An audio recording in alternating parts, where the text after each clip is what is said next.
The views and opinions of the hosts and guests are their own and do not necessarily reflect the position of the management and staff of Guardian Network.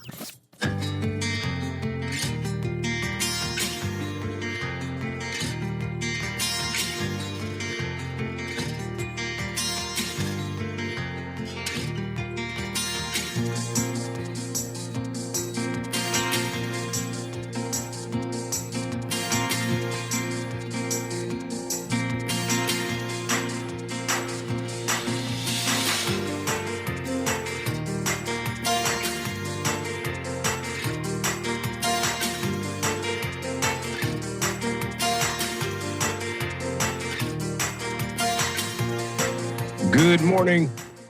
F&M leader Pintard says the government's lead in the COVID fight.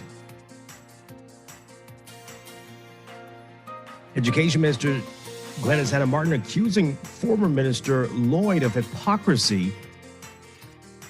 And in our discussion today, we are talking about your mental health in 2022. Are you mentally prepared for the new year? And prepared to let go of the baggage of 2021. It's all straight ahead this morning. I'm Dwight Strachan, and this is Morning Blend. Wake up, it's a new day. Wake up, it's a new day.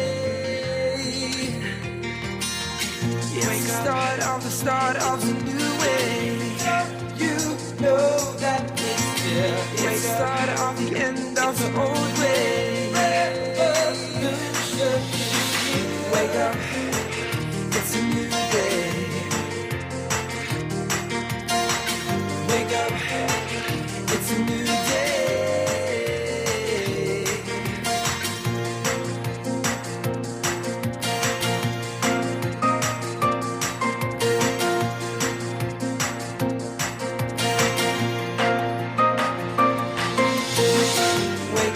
Wake up, it's a new day.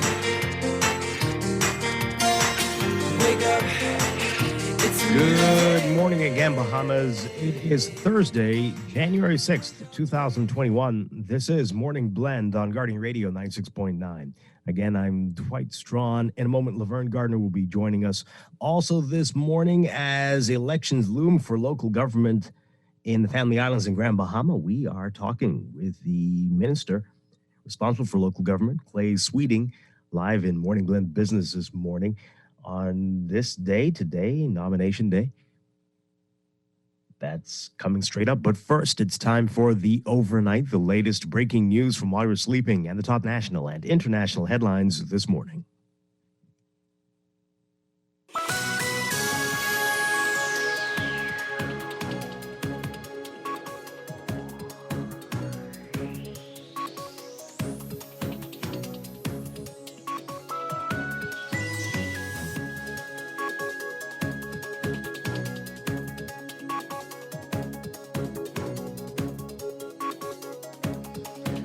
In the overnight, as COVID cases continue to climb, F&M leader Michael Pintard says it's unwise of the government to entirely rule out measures such as curfews and lockdowns. Pintard says he was not recommending these measures, but said yesterday that instead the government should have certain restrictions that are triggered by high positivity rates. Speaking at a press conference at F&M headquarters yesterday, Pintard says, quote, "What I will say about those provisions that they have in a blanket way so they will not implement, it is irresponsible for a government to completely take off the table tools that may at some point in the future be useful and necessary for the country. And so we want to be clear, we're not recommending what you ask about. We are asking you to ask the administration what percentage of positivity triggers what provision and measures. Record numbers of new COVID cases have been confirmed in the country over the past 2 weeks. What health officials believe is being largely driven by the recently discovered Omicron variant. In the past few days, the test positivity rate has been well over the World Health Organization's recommended maximum of 5%. The rate was 48% on Sunday, when 477 cases were confirmed, 44.6% on Monday, when 315 cases were confirmed, and 47.2% when 375 cases were confirmed. The FNU yesterday also calling for a number of measures to get a handle on the situation, including private sector donors and nurses, given healthcare worker shortages, increasing contact tracing capacity, increasing access to testing, and reporting the results of all tests, including antigen tests. While in government, the FNM came under heavy fire for its handling of the pandemic and the decision to make frequent use of draconian measures like lockdowns and curfews. With 120 employees out of its system, Doctors Hospital CEO Dr. Charles Digges says that the hospital has seen a disturbing increase in ill COVID patients in recent weeks, and he's warning that things could get worse. Digges telling the National Guardian that as things ramp up, this is a bigger threat. He says it seems a little nuanced, saying, quote, on the one hand, fewer of the greater number of patients require hospitalization, so that gives you a sense of reassurance. There is a definite benefit to being vaccinated and boosted. If you get infected, the disease is likely to be milder and your requirement for hospitalization is likely to be lower. That's very reassuring. However, if the number is so big, especially in the unvaccinated population, if that number is so big, then that benefit that you would have realized of persons who are vaccinated, that benefit goes off the table because the unvaccinated presenting with serious and severe disease will become as significant as or worse than we had to deal with in September or October of last year. Roughly 50% of the eligible population is vaccinated against COVID. According to the Ministry of Health, more than 2,500 cases were recorded since December 27th. While not confirmed yet, health officials believe that recent deluge in COVID cases is the result of the presence of the highly transmissible Omicron variant. Minister of Education Glenn Santa Martin accusing the former Education Minister Jeffrey Lloyd critical after he criticized the government for delaying plans for students in the Bahamas to return to face-to-face learning. Santa Martin saying yesterday that the former minister should remember that during his term in office, he made the decision to keep public school children in a fully virtual mode where there was no such public health prohibition, while other schools in the country went into a hybrid model, the same model that he's now advocating for. Students were scheduled to return to the classrooms next week, but the government announced recently that due to rapidly increasing COVID numbers, the new term will begin fully virtual for all students across the Bahamas in the public and private sector. Lloyd was Minister of Education from May 2017 to September of last year when the FNM was in office.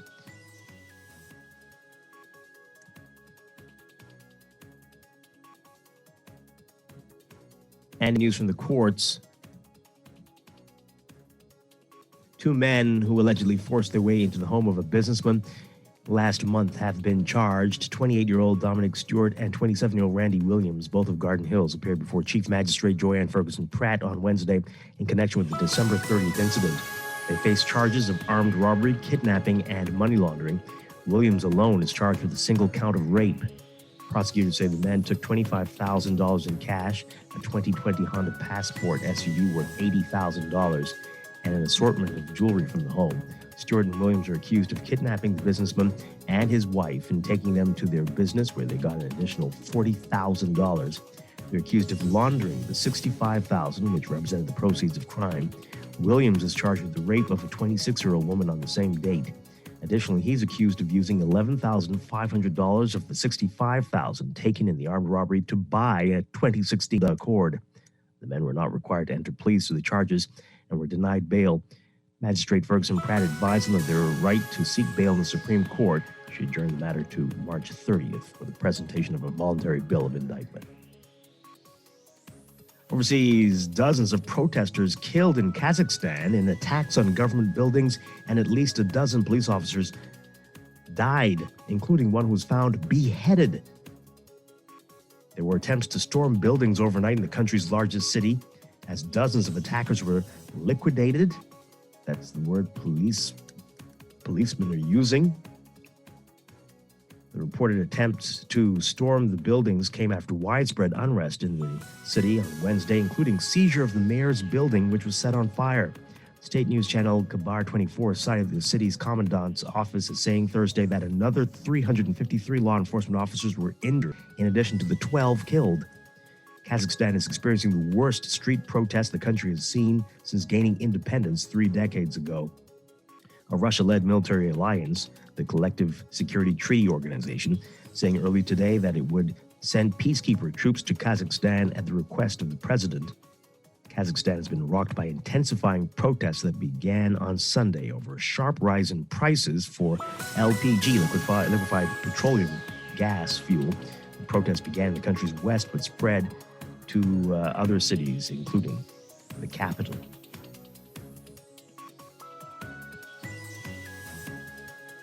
And Pope Francis marking Epiphany today by encouraging people to shake off consumeristic tyranny, his word, and crises of faith in lives and societies, and instead find the courage to work for justice as he's dominated by what he called the sinister logic of power. During Mass at St. Peter's Basilica, the pontiff marked the Catholic feast day of Epiphany, which recalls the visit recounted in the Gospel of the 3 Magi, or wise men, to baby Jesus and their sense of wonder at the encounter. Francis, in his homily, urged people to move past the barriers of habit, beyond banal consumerism, beyond a drab and dreary faith, beyond the fear of becoming involved and serving others at the common good. He said the Catholic Church particularly needs, quote, deep desire and inner zeal. Francis said, quote, we peer over earthly maps, but we forget to look up to heaven. We are sated with plenty of things, but fail to hunger for what we are missing. We are fixated on our own needs, on what we will eat and wear, even as we let the longing for greater things evaporate. And we find ourselves that crave everything, have everything, yet all too often feel nothing but emptiness in their hearts. As the Bible recounts, the Magi's mission, searching for the child described as the King of the Jews, attracted the notice of King Herod of Judea, who ordered the massacre of young male children in a bid to eliminate Jesus.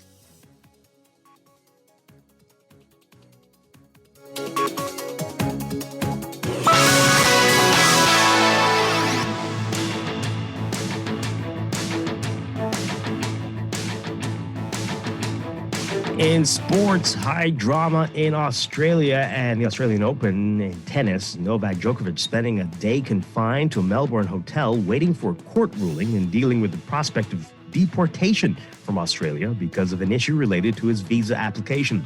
The 20-time major champion from Serbia will spend at least another night in immigration detention, probably even the weekend, with his chances of playing at this month's Australian Open in limbo.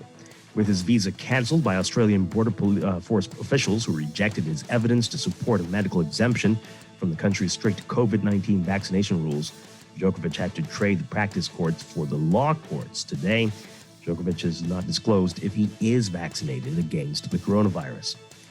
A federal circuit court judge adjourned Djokovic's case until Monday because of a delay in receiving the application for a review of the visa decisions and the temporary ban on his deportation. A lawyer for the government agreed the 34-year-old tennis player should not be deported before the next hearing. Djokovic's trip was contentious before he landed. When it emerged, the conservative federal government and the left-leaning state government of Victoria had differing views about what constituted acceptable grounds for an exception to Australia's vaccination policy for visitors. And from the NFL, Antonio Brown says he didn't quit on the Tampa Bay Buccaneers during the middle of the game, but rather he was cut after refusing to play through an ankle injury that sidelined him for several weeks this season. The oft-troubled wide receiver who took off his jersey, shoulder pads, and undershirt before walking off the sideline during a game Sunday against the New York Jets said in a statement released by his attorney that he was pressured to play and that coach Bruce Arians fired him when the player told the coach he was not able to re-enter the game because of his ankle. While not specifying which ankle was hurt, Brown, through a statement released by his attorney Wednesday, said an MRI performed Monday showed broken bone fragments, a ligament tear, and cartilage loss, which are, quote, beyond painful. You can see the bone bulging from the outside, end quote. Arians said the day after the game that Brown did not claim he was injured when he refused to continue playing against the Jets. The coach declined specifics on the conversation on the sideline and said he had no clue why the receiver reacted by storming off the field, tossing some of his gear to the stands, and waving to fans at MetLife Stadium. Brown, of course, telling a different story in his statement.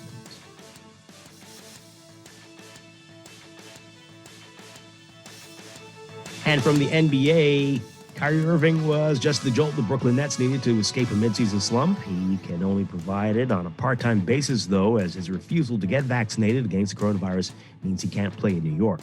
So for now, Irving will enjoy every chance he gets on the road, still while holding out hope that he'll be able to put on a show for his own fans. Irving scored 22 points in the first game, his first game this season, helping the Nets rally for a 129-121 road victory over the Indiana Pacers. After being held out of the team's first 35 games, he refused to get vaccinated and played 32 minutes in his highly anticipated season debut. Irving is unable to play at home because of New York's vaccination mandate, and he had been unwelcome on the road. The Nets didn't want a part-time player, so they sent him away during the preseason. But things have changed. A recent COVID-19 outbreak left the Nets severely shorthanded, and they decided to have the superstar half the time. Having him half the time was better than signing lesser players to 10-day hardship contracts. That's sports, and that's the overnight. Time for your first look at weather.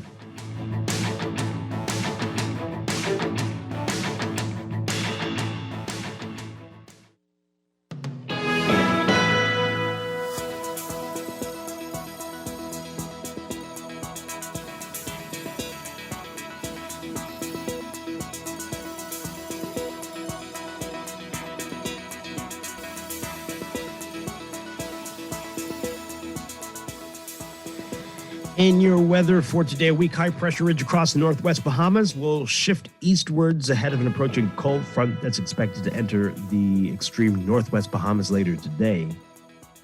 Beachgoers and small craft operators should exercise extreme caution due to the moderate to rough surf conditions and the high risk of dangerous rip currents at north and east coast beaches. For the northwest Bahamas today, your forecast calls for variable cloudiness and warm conditions with a few scattered showers and the chance of isolated thunderstorms, mainly near the frontal boundary. Mostly fair and cool tonight. Small craft should exercise caution due to swells. Small craft should be alert for gusty winds and higher seas, in or near heavy showers and thunderstorms across all areas. Wind southwest at 10 to 15 knots, becoming west to northwest at 10 knots or less this afternoon after the frontal passage. Seas 2 to 4 feet up to 6 feet along Atlantic exposed coastlines in subsiding northeasterly swells. For the central and southeast Bahamas today, partly sunny and warm with a slight chance of a few passing showers, variable cloudiness with a few scattered showers, and the chance of isolated thunderstorms mainly near the frontal boundary this evening through tonight. Small craft should exercise caution due to swells. Winds east to southeast at 10 to 15 knots, but gusty at times, mainly in the southeast Bahamas. Seas 2 to 4 feet, but up to 6 feet along Atlantic exposed shorelines in subsiding northeasterly swells. A warm day today, highs getting up to around 86 Fahrenheit, 30 Celsius. Overnight lows tonight getting down to about 63 Fahrenheit, 17. That's your first look at weather this morning. We'll have your extended outlook coming up after traffic in just a bit.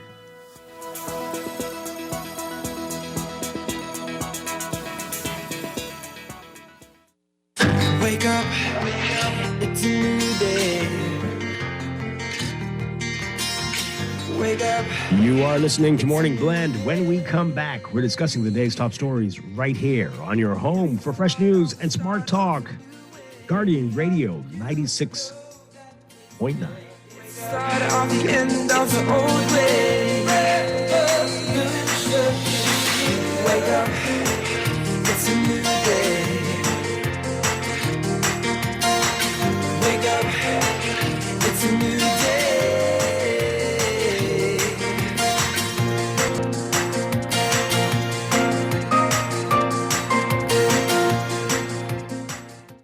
Technology makes every day in life just a little bit easier. Whether it's for joy, productivity, or creativity, Custom Computers has all the latest gadgets to conquer any obstacle. Imagine automating mundane tasks with tech and living a freer, richer lifestyle, all while staying on top of your goals. The path to freedom could fit in the palm of your hand. Discover tomorrow's technology today at Custom Computers on Patton Street, Cable Beach, and Caves Village through the Blake Road entrance. There's nothing like the roar of the crowd. There's nothing like seeing that unbelievable catch and touchdown, especially when it's the Super Bowl. That's right, Bud Light fans. Get ready to get back to the stadium with Bud Light. Purchase a six-pack of Bud Light. We'll give you an enter-to-win card for a chance to win an all-expense-paid trip to the 2022 Super Bowl. You have until January 15 to enter at any Jimmy's Wines and Spirits and select official Bud Light retailers. See you back in the stadium, only with Bud Light. Do you know you can get your business cards designed and printed for as low as 18 cents a card? If it's a poster you want, you can pay as little as $6 a square foot. If your print needs are short or long run, digital printing, wide format, or print consultation, call the best. Call Print Masters. Print Masters' goal is to provide its clients with the highest level of personal, professional service at an affordable price. Our state-of-the-art technology also makes working together efficient and easy. Laminations, business cards, flyers, posters, window and floor decals are just a few of the digitized print services offered at Print Masters. Call 302-2361, 302-2361, or visit us at the Nassau Guardian Building in Oaksfield. Print with the best. Print with Print Masters.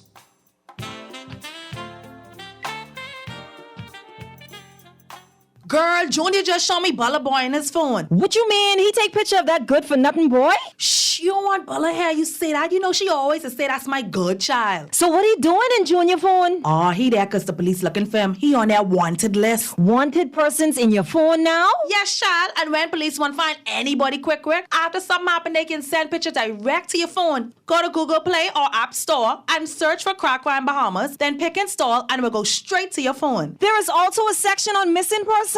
Yes, girl. Everybody needs to get this app so police can tell us right away when these people go missing. Just like an alert system. Yes, it has numbers for Crime Stoppers Bahamas, so you can call and nobody knows it's you. Call directly to Miami and give the information without giving your name or anything about you. I tried the other day, and when I hear Junior and his boys talking about where they hide those guns, I walk quick round the corner and call that number. Call 328-8477 from Nassau or 242-300-8477 from the Family Islands. This is Guardian Radio 96.9 FM, Nassau, Bahamas. Wake up, it's a new day. Wake up, it's a new day. It's the start of the day. You know that it's here. It's the start of the end of the old way. Wake up, it's a new day. Wake up, it's a new day.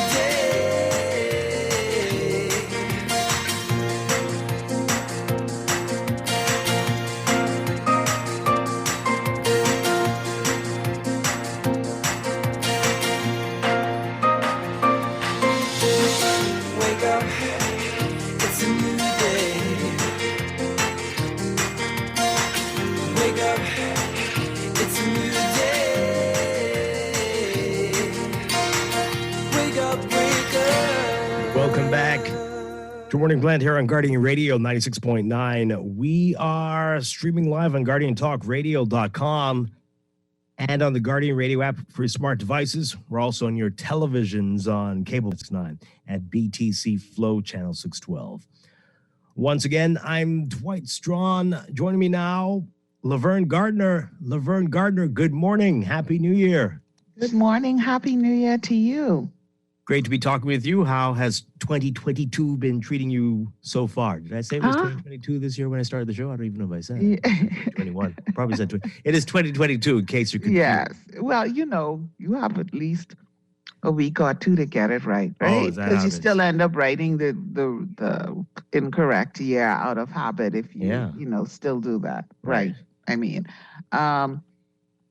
but yeah, it's been good. It's been fine. No problem. Yeah. Wonderful. Wonderful. Let's hope it stays that way. We have a lot to talk about this morning. And folks, you can join the conversation. We'll give you the phone numbers to call in just a bit. You can also tweet us at MorningBlend969 or Facebook, facebook.com/MorningBlend969, 224-796. Coming up this morning, more weather and traffic. And in our 7 o'clock hour, we're going to begin a conversation about mental health in 2022. A lot of people put a lot of pressure on themselves about what they didn't accomplish in the previous year and what they hope to accomplish this year, all those resolutions. We'll talk about that. Is that healthy, or do you have unhealthy resolutions?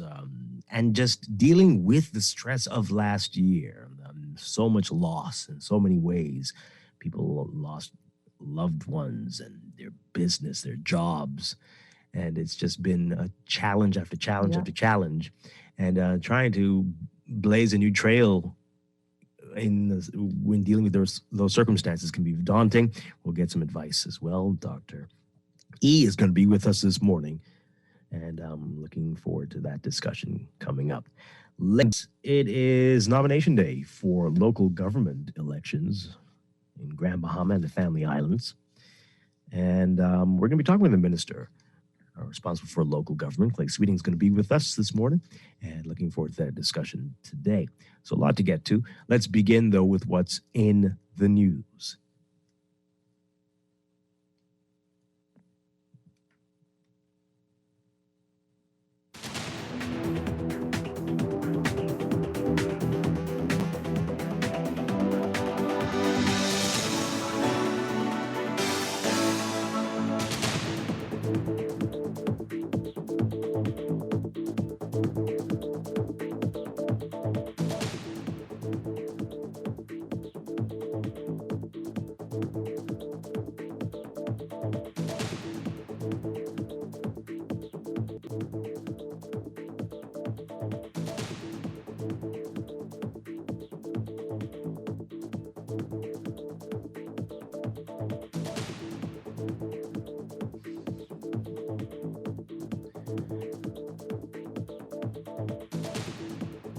And in the news, the F&M holding a press conference yesterday. Some interesting comments coming from the F&M yesterday, including about education. We'll get to that in a bit, and that is triggering quite a response already.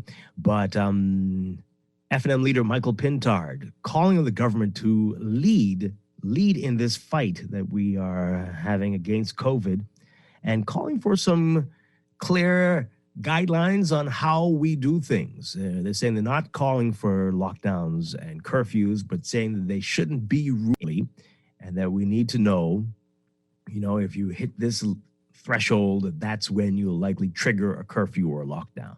And people were saying that before, long before as well. Right? We all need to be on the same page, and we weren't really, because it seemed quite arbitrary. Like one day the number spikes, and then you get a curfew adjusted to 8 p.m. as opposed to 9, and then things get a little better, and then all of a sudden it goes to 11 p.m. And like, wait, okay, so what? But that's what they're saying. We all need to understand what's going on. For more on this, for more of what was said yesterday, take a listen to this report from our Berthany McDermott. F&M leader Michael Pintard is hitting out at the Prime Minister, who last week said lockdowns and curfews are off the table despite an alarming surge in COVID-19 cases and 130 healthcare workers out of the system. It is irresponsible for a government to take off the table tools that may, at some point in the future, be useful and necessary for a country. The country confirmed record COVID-19 cases over the holidays. Pintard said they're not recommending lockdowns or curfews, but he questioned how much higher must cases get before the government takes action. What percentage of positivity triggers what provision and measures? Have they thought about this previously? Has the health professionals recommended to them? And let us know what the health professionals are recommending. The health professionals, when we were in the chair, they were very candid. As the numbers increase, we met with them. They told us what the numbers were. They told us the percentage of positivity that required certain measures. Now, Pintard says he feels the government is only looking to make a select group of people happy in their decision-making instead of pride and well-being of the nation. Unfortunately, this administration is really pandering to some voices that sometimes do not have the requisite information. And it's unfortunate. They have to lead. They are in the chair. We have a crisis. We're expecting them to lead. We are available to assist, but they have to lead. While in government, the FNM came under heavy fire for its handling of the pandemic and stringent measures like lockdowns and curfews. On Tuesday, Health and Wellness Minister Dr. Michael Darville said the government is doing all it can in the fight against COVID-19. However, former Health Minister Renwood Wells doesn't think so. The minister can start by doing the things that his government has promised the Bahamian people.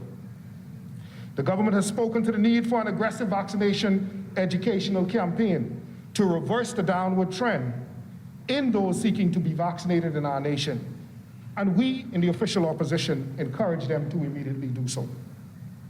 The government has spoken to the need for the free COVID testing throughout the country. We employ them to immediately do so and not simply just deploy a pilot. Reporting for Our News, I'm Berthany McDermott. Okay, Renwood Wells, eh? Interesting comments, to say the least. Let's talk about it. Let's get your views on what's being said here. Yes, it would be good to have that stated, as we said before we went to the piece, and that was what we were calling for from the previous administration. Because sometimes, you remember the chart, that phase 1, phase 2. Remember that stuff? And people would look at it and say, well, wait, aren't we here? Why aren't we in this phase? Or how come we're back on that phase? Or how come we've already advanced when we are seeing this? And it didn't seem to go according to that plan. So again, it's another case of practicing what you preach. But yes, we totally agree with Michael Pintard. That is a good idea and that needs to be in place. Sure. But some of these other cases things continue to spike. A couple things. Cases continue to spike, so absolutely we need to know how we're going to proceed. What are we going to do? We have healthcare workers who are being affected. They're out. They are out because they now have COVID, right? So what are we going to do? At what point are we going to employ whatever measures the current administration has, whatever plans? So they need to articulate that so we know, hey, we're not flying by the seat of our pants. We're not pandering to our supporters, or we don't believe that we're not going to allow what we've said in the past about lockdowns and curfews to prevent us from taking stricter measures, whatever they may be. Mm-hmm. And so we need to hear that so that we understand if we continue to see this trend, this on the pike, this is our intention. Yeah. That's the first thing. The second thing also for me is that I'm not mentally or emotionally prepared to hear from Renwood Wells. I don't think anybody is. So I can't, I attempted to listen, but because I wasn't prepared, it was, you used to watch Charlie Brown? Are you saying he's the trumpet adults? No. I think it was all the adults. Yeah. Right. And it would be like, right. Yeah, well. So, and I kept saying this, I should pay attention to this. I kept saying you've got it bad. I got distracted by my own feelings. Oh no, that's not and good. Totally missed what he said. So now it was on, and I was like, oh boy. Well, there's more in the paper today, and this is very interesting. So listen to what the FNM is. I read it. Well, this is what the FNM is saying. They're calling for a number of measures to get a handle on the situation, including private sector doctors and nurses, given healthcare worker shortages. Okay. Number 2, increasing contact tracing capacity. Okay. Number 3, increasing access to testing and reporting the results of all tests, including antigen tests. That sounds very familiar. Sounds like people have been saying that for a little while now. Right. What now you new see leader, the benefits. Right? New leader.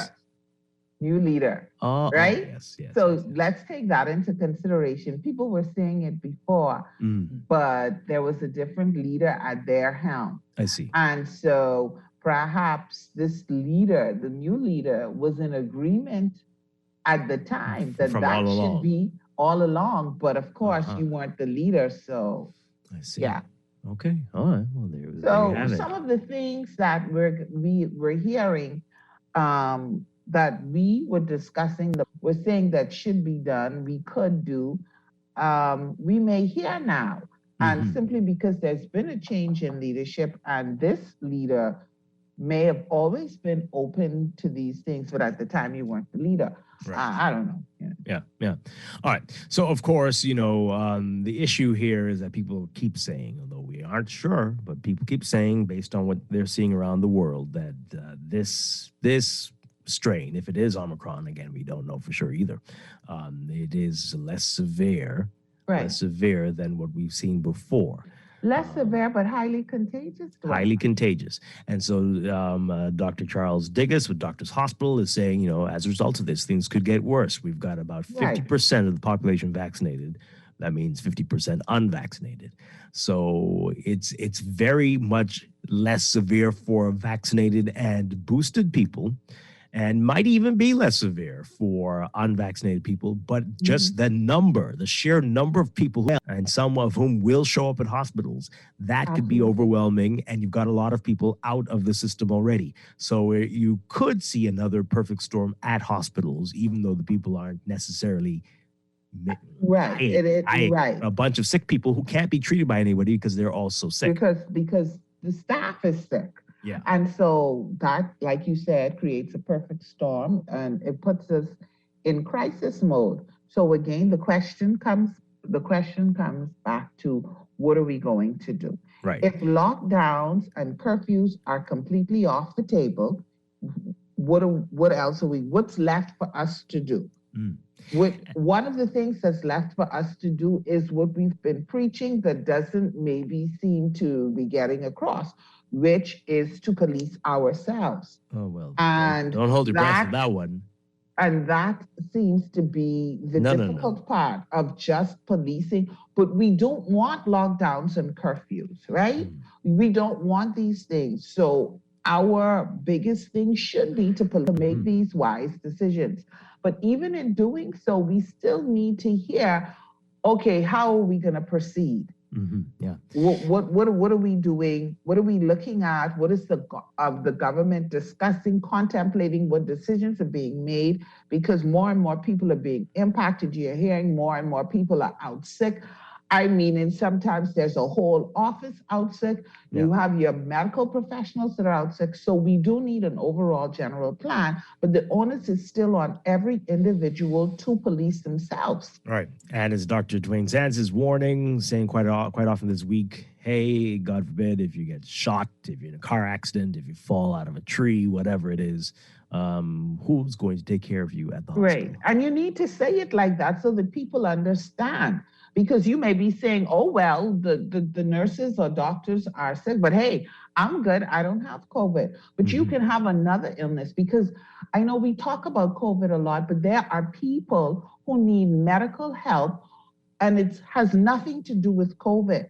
Yeah. Think about your loved one who has a comorbidity, who needs care, or you need care about a condition. And because there's a shortage, because of COVID, they may not get the care in the time frame that they need to get for attention, or there's a long wait, but it's urgent. Yeah. So if we begin to think about how this impacts other things, perhaps maybe we will do a better job of policing ourselves. And so that's my message. Police yourself. In the absence of us not having, I'm not saying that there isn't a clear plan, but in the absence of us not having this plan articulated to us just yet, we need maybe you need a better word than police. Govern yourself. Yeah, right. If that's a better word. If people don't like that word. You know what? Lock yourself down.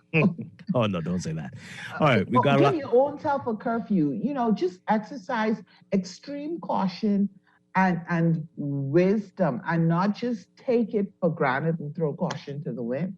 Yeah. All right. So we've got calls coming in. You can call us 323-6232, 325-4316, 325-4259. Tweet us, Facebook us, text us, 422-4796. Quite a few of those in a bit. Let's take this call. Good morning, caller. You're on the air. Hey, good morning, Dwight. Good morning. Good morning. And good morning, Laverne. Good morning. Happy New Year's to you. And I already told Dwight Happy To you New Year. too. Happy New Year to you too. Yes. Yeah, well, guys, please, I mean, I agree with what Mr. Pentard is saying about, on some of the things you guys are also saying, which is factual, right? But I don't know what more could be done, and I mean, other than like you said, policing or governing yourself, right? Because everybody, I mean, humans going to be affected, and it doesn't matter the uniform they're wearing, right? Or the office they're sitting in, right? The virus is affecting humans. So it's really a challenging situation today, man. I wish we could possibly maybe put some more of what you call like those what is called those COVID more visible, right? Mm-hmm. So that and give them more sensible instructions, so that they could sort of like minimize some of the gatherings and or illegal gatherings or whatever, right? But apart from that, I don't really want no more lockdown. I mean, if it has to happen, then there's nothing I can do about it. But personally, I don't really want no more lockdown. No, I don't think anybody does. And Dwight, before I go, right, I still didn't get all of my stuff yet. Did you come back to the Guardian? Did you come to reception? I still short of two. You came in. Yes, sir. You did. But she just gave me one. But it was three. It was three questions, right? And on Friday you started to double up what I won, but I didn't get the next double up. All right, I'll follow up and see what's going on. But yeah, we left them definitely. So you got one, but yeah, you got. Yeah, no, I got three. I got the first one, right? The first day you was only single, and then the next day you decided to double up. Right. Right. So I won one single. So that was only one. That was all in one package. You checked that, right? So when you opened it, it's all in one. Yes, sir. So then that means you got two things. Right. But yes, sir. So open it and then it's in there. The double is in the second one. Right. So the double I got was in the first one. The second one I got was a single one. Oh, okay. So that's it then. That's the double, and so that's your three. No. All right. So that's anyway, it. I'll check, but it should be all there. Okay. All right, Okay. but keep up the good work, man. Don't stress yourself. But I a staunch supporter of Guardian FM. Thank you very much. We appreciate you. Thank you. Yeah. All right. Continue to call 323-6232, 325-4316, 325-4259. We've got a lot of your text messages here. Someone says, can you please inquire of the Minister of Transport as to exactly what's happening in the Road Traffic Department, as 2 consecutive days law-abiding citizens have been turned away? Well, no. I just left after security guard advised me that they're making changes. Oh, boy. And will not be open today. Okay, that's interesting. We'll see what's going on there. This text here, private healthcare companies are also experiencing staff shortages, so I don't know how they think that first point is going to work. In fact, every business has staff issues right now. That is indeed true. Yes. Every single company I thought has multiple I people thought on. of that too. What the texter said, that it isn't as if private healthcare workers, employees, are insulated somehow. So they themselves may have a shortage. I don't know what they mean. know. But another text here. So the entire F&M is pretending that they were never the ruling party. They have to be gaslighting us. Well, I don't know. I don't know if they're pretending. Well, you just got to move on, right? Apparently, Right. You just Right. Pick up the pieces and carry on smartly, I guess. Yeah, but that's normally how it works, right? You once you've lost the election and you're the opposition, you shift gears, and then your focus becomes what the current government is not doing right. Your focus becomes being the opposition. I think you said it right. Isn't that how it works? Both are the same. All right. That's what happens. Like, this is what's happening now. How is what is happening now? How is what the current leader of the Free National Movement saying or acting or doing always happen? How is But the it? thing is, and this is what I find amazing by all of the parties, right? So to immediately call for someone to do the things you weren't doing is really unsettling and mind-boggling, right? People were calling for you to do that. You didn't do that, though. And now you're calling. And I'm not picking on this group. I'm just saying that's what they do in general. Right. That's what they do, and it's crazy. It's crazy. That's why I'm saying at this point, why this happens. This is what always happens. My gosh. Let's take this call. Good morning, caller. You're on the air. Caller, good morning. Hi. Good morning, Mr. Scott. How you doing, sir? Doing well. Good morning, Ms. Garden. How you doing? Good morning. Mr. Strawn, you remember when we had the numbers down low last year?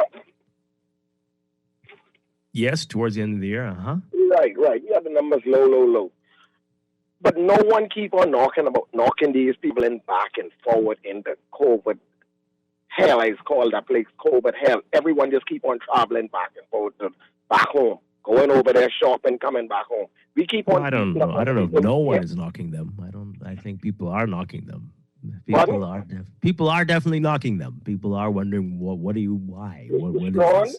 I know people who go. I know someone going away this morning. They just going away to go shopping and so forth, so on.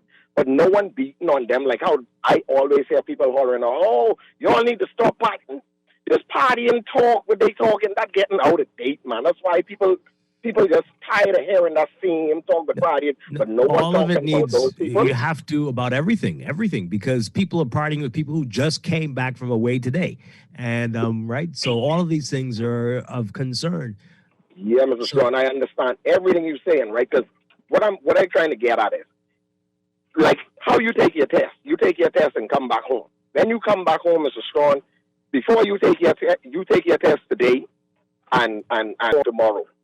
Between today and tomorrow, you're going in all these places back and forward. You could pick up the disease then and bring that back home and don't know. Yes. You understand what I'm saying? All of these things are contributing to the problems we're having. And we keep on knocking on the same set of people. I think the travelers have a lot to do with this. The people who doing traveling. Anyway, Mr. Strawn, have a good day. You too. Like I said, it's everybody and everything. Speaking of traveling, Dwight, did you see that the Ministry of Tourism, they've suspended the mandatory RT-PCR testing. Mm-hmm. That was supposed to come into effect on the 7th, eh? Yeah. And that's now been suspended. Mm-hmm. So you no longer have to take the RT-PCR. You still have to do the rapid antigen test. They'll accept either one, but we had first heard that January 7th, it was only going to be, we were back to doing the PCR. Mm-hmm. So that has been suspended. So maybe that's a part of the planning. I don't know. I'm searching for it. The test that we don't count towards our numbers. That one. Yeah. Hey, well, that's how we go. Whatever it takes. Right. The one that we don't include in our number, because in our numbers, we only count the PCR. Mm-hmm. Right. So you can. Wow. We want everyone and everything to come here. All of them. everything. So yay. Okay, this Yeah, text we're here. not like Australia because Australia is Oh, not no. playing. We are They the don't care opposite. if you are a celebrity. They The don't biggest care star if in the you world. are a tennis player coming to play in the tournament that's Queen there. Elizabeth couldn't get They in. don't play. They're not Right. playing with that. No. If you are not vaccinated, if you and even if you have an exemption, that's the thing that killed me. You can have an exemption, but if it doesn't meet their standards, it's still going to be a no for them. There you go. This text here. Good morning, Dwight and Laverne. Happy New Year to you both. I'm an avid listener of Garden Radio, especially your show. Today is my 64th birthday. My name is Brian Cartwright. Brian Cartwright, happy birthday. Happy birthday, Brian. Thank you so much for tuning in to Morning Blend. And thank you for being up this early to birthday listening. We appreciate you. Thank you. Happy birthday. Enjoy many, many more to you. This one here. What is the FNM doing? Why do they have Reverend Wells speaking on health matters? Has the FNM lost its mind? Okay. Another one. I've noticed a lot of businesses around town are closed. Closed. I see that Commonwealth Bank, they had a notification that right now they are going to have reduced hours to go to for like breakfast and brunch. I won't call their name, I don't want to, But yesterday, I'm calling and the phone's ringing and I'm like, what's going on here? And I called my sister and she's like, Laverne, they're closed until the 11th of January because of COVID. And so or do they just want a long break? No, they don't because they were open. We just had breakfast there last week. And they closed. And they said in their statement, well, they didn't come out and say that someone there, but they said due to the rising cases. But due to the rising cases, you're just generally going to shut your operation down. Clearly, somebody or somebody's there probably tested positive. And so it's like the texter said, you're noticing more and more short staff. Yep. Another prominent business here put out a notice saying that a lot of their staff members are out. And so there are fewer people to help in the store. So just keep that in please mind. Be patient. Yeah, exactly. I want to say that. I want to say that to consumers as well. I'm putting that in for all of the businesses. People are experiencing staff issues, so you may experience a longer wait time. So exercise patience because I'm just saying, getting upset and having all of that anxiety because it's a longer wait doesn't get you served any faster. This text here, I've noticed a lot of business closed around town. Where's the nurses union president in all of this? She was very vocal prior to September 16th. Now it seems she's gone missing. Well, maybe you haven't noticed, but she's been speaking. The other doctors' unions have been speaking. They all have. They're very concerned. They're talking about the shortages. Everybody's talking. Everybody's talking. Everybody is aware and concerned. Some people we wish weren't talking. You know exactly who I'm talking about. They're talking to everybody. Everybody is on the edge and on alert about this. Let's take this clear. It is dark in a way. Hi, good morning. We need justice, law and order in this country. A lot of people are getting down on the Bahamian people pertaining to this disease that are out, right? The diseases that are out. But the thing is, they have the guts to get onto the people what caused it. It makes me sick. Okay, you're running on with this again. I mean, yes, because they're running on with it, right? Yeah. Okay. Thank you. What you want to do? Declare war? What is it? What is it you want? I'm sorry. How long are we gonna? It's been 2 years. It's been 2 years. 2 years. Okay. All right. Some more messages. I am not knocking down the PLP so far. They're doing a great job, but their focus is more on tourism than on healthcare and lives. On healthcare, lives matter more than any silver or gold. Okay. Well, is that really a fair statement, though? Do you think that's accurate? I think what they're trying to do, and I'm not their spokesperson, But I think what they're trying to do is find that happy medium, strike a balance, and they may be finding it more difficult to do that than they anticipated. And so I don't know if it's that they love tourism more than people or whatever the texter said. But it's a difficult road to navigate because, like you say, like the country down, that impacts the economy. Mm-hmm. And so, they have to weigh all of these things.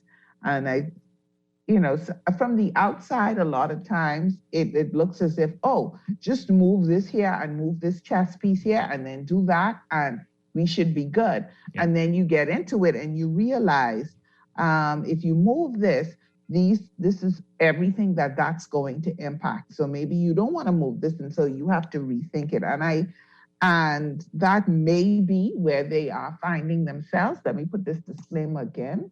It's clear. We have to. As people have been saying, we have to live with it. We cannot continue on that path. Right. We can't continue the government paying people to fund for food and stuff. That is unsustainable. Right. We can't sustain that. No. And so, in the absence of that, the question still comes back to: these cases continue to spike. At what point do we say, whatever? Yeah. And what is it that we're gonna say? I mean, it's obvious it's going to be that will trigger something. For now, they're hoping that people can stay at home and do work from home, do whatever you can without any major disruptions. And are we clearly distinguishing between the flu and this new strain? Well, that's that. All of these.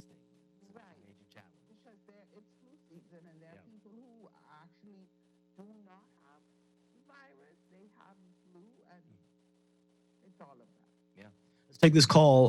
Good morning, caller. You're on the air. Good morning. Are you there? Hi. Just how you doing? Doing well. Good morning. Happy New Year to you. Happy New Year to you too. Mr. Strachan, Lorraine, you talking about Renard Wells, Pentard voice, but Mr. Strachan, lying is a serious thing. The government already said, the healthcare professionals said at this time there'll be no lockdown, and they said they would listen to the advice of the healthcare professionals. But Mrs. Well, the healthcare people don't. Yeah, that. People. But they're not recommending that it would require lockdowns. No, Mr. Strachan, but listen to me carefully. I say because you was doing your job. But listen to me. Michael Dowell said in the press conference that the government will act on the advice of the healthcare professionals. And Mr. Strachan, it's really a new day when we hear Dr. Swan instead of Paul McMillan, and then you hear Nakia Forbes. So listen to me. It's obvious. Now, Michael Pendat, just yesterday, the man come out and said, the country strangled so and so. Michael Pendat, please, for God's sake, until you explain why you resign in the hotel room, he was unwell. Mr. Strachan. Hello? Yeah, yes. Mm-hmm. Listen, Mr. Strachan, don't get frustrated, The facts is the facts. America having 1 million cases a day. Do you see any state in America lockdown? Pardon me? Hello? Well, we'll see. We'll see. No, Mr. Strachan. No, I told me right now, Mr. Strachan. See, you can't. What does that mean, though? There are other parts of the world that have tightened their restrictions. Mr. Strachan, but the challenge here again is that you keep changing your tune. Last year, yes, the government was listening to the health professionals. They were listening to them, and they did think it was good to have curfews and lockdowns. Mr. Strachan, we're not saying that we should do that. Mr. We're not advocating. You're clear, though, Dave, that we're not advocating. No, Mr. Strachan, not you all know. Not you all. No. Let's be correct. It ain't you all know. But Michael Pendat, tell Michael Pendat, explain to the nation why he resigned in the hotel room and why he was on the tape talking to kill people. Tell him talking, okay? And then we can take him serious, okay? Okay, all right. Thank you very much. Wow. Let's read some messages before we take a break. Oh my goodness. Okay. This person says here, what is this? History has shown that Bahamians can't govern themselves during a pandemic. That's one person said that. And then another person says, you all sound crazy. You all really think people are going to police themselves. We are lucky this Omicron was not more severe. So what do you say? What are you saying when you send us messages like that? Do you believe that we do need curfews and lockdowns? Is that what you're saying? Or what? What are you saying? Okay. Another text here. I find that we are constantly on everything. We're always in crisis mode because no one seems used to using data. No one seems to use data to anticipate anything. What are they out? Why are they out today after the threat of workforces being crippled was evident about 3 weeks ago? But 3 weeks ago, we were busy crowing about tourism numbers and how great we were doing. Tourism is back. Meanwhile, this threat was staring us in the face. Okay, yes, but again, what? What about it? What do you want us to do? We needed that. People needed to make a living. People needed to be working. Everybody knew, but what do you want to do? We have to continue to work, and if people will come and we can try to be safe, you need to do that. What are you all saying? Shut it down? Be embarrassed that people wanted to come? What is it? I don't understand. We have to find a way to live with it. That's what people have been saying. When you are not working, perhaps it's not best to hang around with a bunch of people and carry on, especially since you are working in an environment where people are in and out of the country. But that's not what we've been seeing. People have been like, oh, well, I got money now. Let me go party. And hey, yeah, that. And Dwight, part of, as you know, we've been saying, a lot of people have been saying, COVID is here. We have to learn to live with it. And part of that is of living with it is not saying, oh, it's here and it's just a matter of time before I get it. But part of that is engaging in responsible behavior. That's a part of living with it, that I'm going to be a responsible person. Yeah, but people apparently are upset that we keep saying that and not blaming the Bahamians or travelers or the tourists. But again, it's everybody. It's everything. It's all everybody and it's everything. And that's why it comes back down to that. Yeah. One of the things, that's one of the measures. Personal responsibility is one of the measures to help protect yourself. So as we've been saying, do I really need to go here? Do I really need to be at this party? Is this party necessary for my health? Okay, the person is throwing the party, but I'm not going to go. Yeah. This text before we take a break. Dwight, I've been to the U.S. 5 times in the shopping and never caught COVID. Oh, boy. I follow the protocols here and abroad. What's the difference with shopping in the U.S. and going around shopping here at home when it comes to COVID? What makes the chances greater to catch by shopping in the U.S.? As I see it, Bahamians are very lax here at home with following the protocols. Okay. Well, like, you know, the texter said that they when I traveled, and I've traveled during this COVID era, I recently traveled, if I have to go somewhere, first of all, I didn't go up and down shopping. That's number one. The beautiful thing is that you can order and have it delivered. So I engaged in that. But so it's not as if I was locked into having to go into crowded spaces. But Dwight, let me tell you, the times that I did go out, I was masked up. I socially distanced, you name it. I did it. I acted as if I was home. Yeah. And just following those same protocols. And a lot of times I was like, maybe the only person. I got looks. I didn't care. You just do the things that you need to do. Yeah. Wow. Okay. Let's take a break in the news, and then we're going to get into our discussion about your mental health in 2022. How are you doing after the 2 years we've had, the 2 challenging years? We're going to get into all of that coming up. This is Morning Blend on Guardian Radio 96.9. Stay with us. Wake up, it's a new day. Unlock the value of your home with an RBC home equity loan and do more for the holidays, like home improvements, investments, and build back your savings. When you switch your mortgage to RBC, experience the difference with no management fees, cash back on closing costs, and guidance from our mobile mortgage finance specialists. Learn more at rbc.com/Caribbean/equity loan and experience holiday joy with RBC. Offer extended to December 31st. Conditions apply. Technology makes every day in life just a little bit easier. Whether it's for joy, productivity, or creativity, Custom Computers has all the latest gadgets to conquer any obstacle. Imagine automating mundane tasks with tech and living a freer, richer lifestyle, all while staying on top of your goals. The path to freedom could fit in the palm of your hand. Discover tomorrow's technology today at Custom Computers on Patton Street, Cable Beach.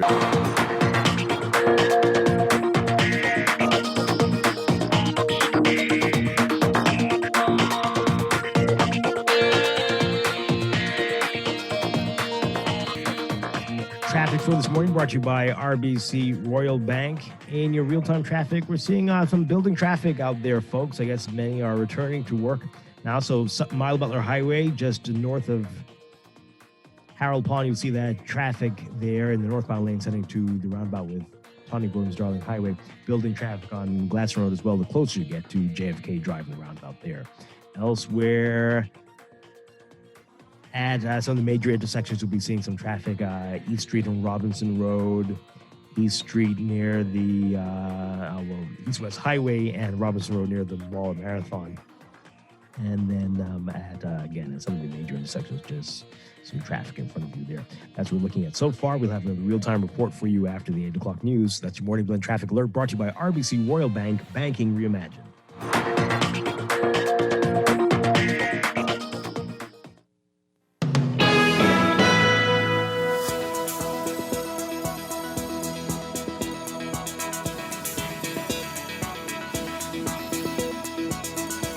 And time for another check of your weather for today, brought to you by Bud Light. We've got a weak high-pressure ridge across the northwest Bahamas that's going to shift eastwards ahead of an approaching cold front that's expected to enter the northwest Bahamas, the extreme northwestern islands, a little later today. Beach caution due to moderate to rough surf conditions and the high risk of dangerous rip currents at north and east coast beaches. For today, for the northwest Bahamas, variable cloudiness and warm conditions with a few scattered showers and chance of isolated thunderstorms mainly near the parental boundary. Mostly fair and cool tonight. For the central and southeast Bahamas, mostly sunny and warm with a slight chance of a few passing showers, variable cloudiness and a few scattered showers, and a chance of isolated thunderstorms mainly near the parental boundary this evening. Small craft should exercise caution due to swells. Temperature-wise today, look for highs getting to around 86 Fahrenheit, 30 Celsius. Overnight lows tonight getting down to about 63 Fahrenheit, 17 Celsius. In your extended outlook, that cold front's expected to migrate through the remaining islands through Friday. Meanwhile, another cold front's expected to migrate into the northwest Bahamas on Saturday with a strong high-pressure system building behind it. And that's going to support some brisk winds and hazardous marine conditions across the country during the weekend. So for Friday, tomorrow, Bay of West and Central Bahamas, variable cloudiness and warm conditions, and the chance of a few isolated showers in the southeast Bahamas. Saturday, variable cloudiness and windy conditions with a few passing showers, mainly across the southeast Bahamas.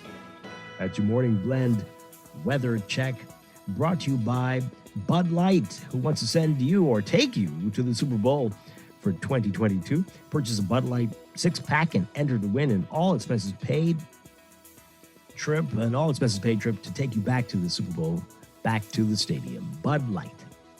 We'll be back after these messages here on Guardian Radio 96.9.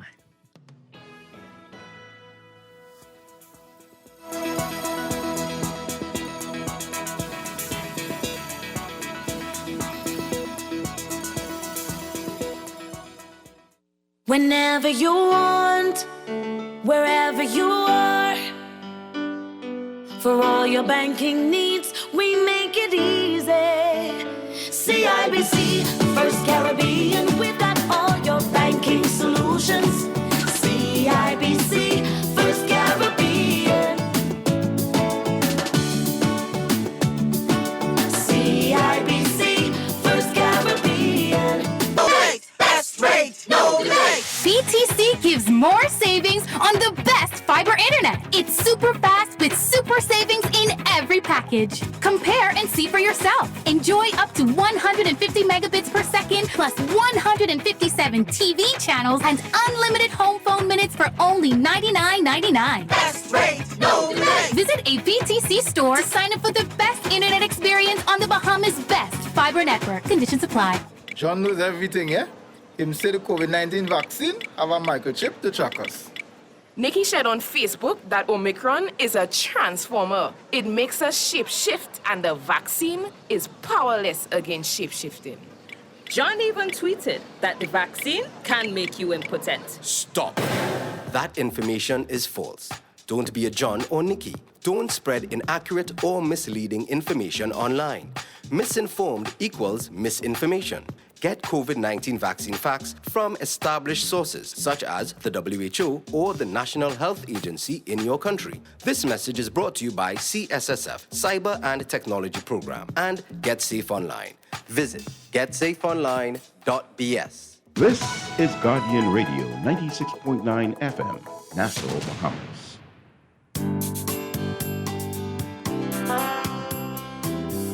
Traveling around the world, infecting boy and girl, causing folks to quarantine. I'm talking about COVID-19.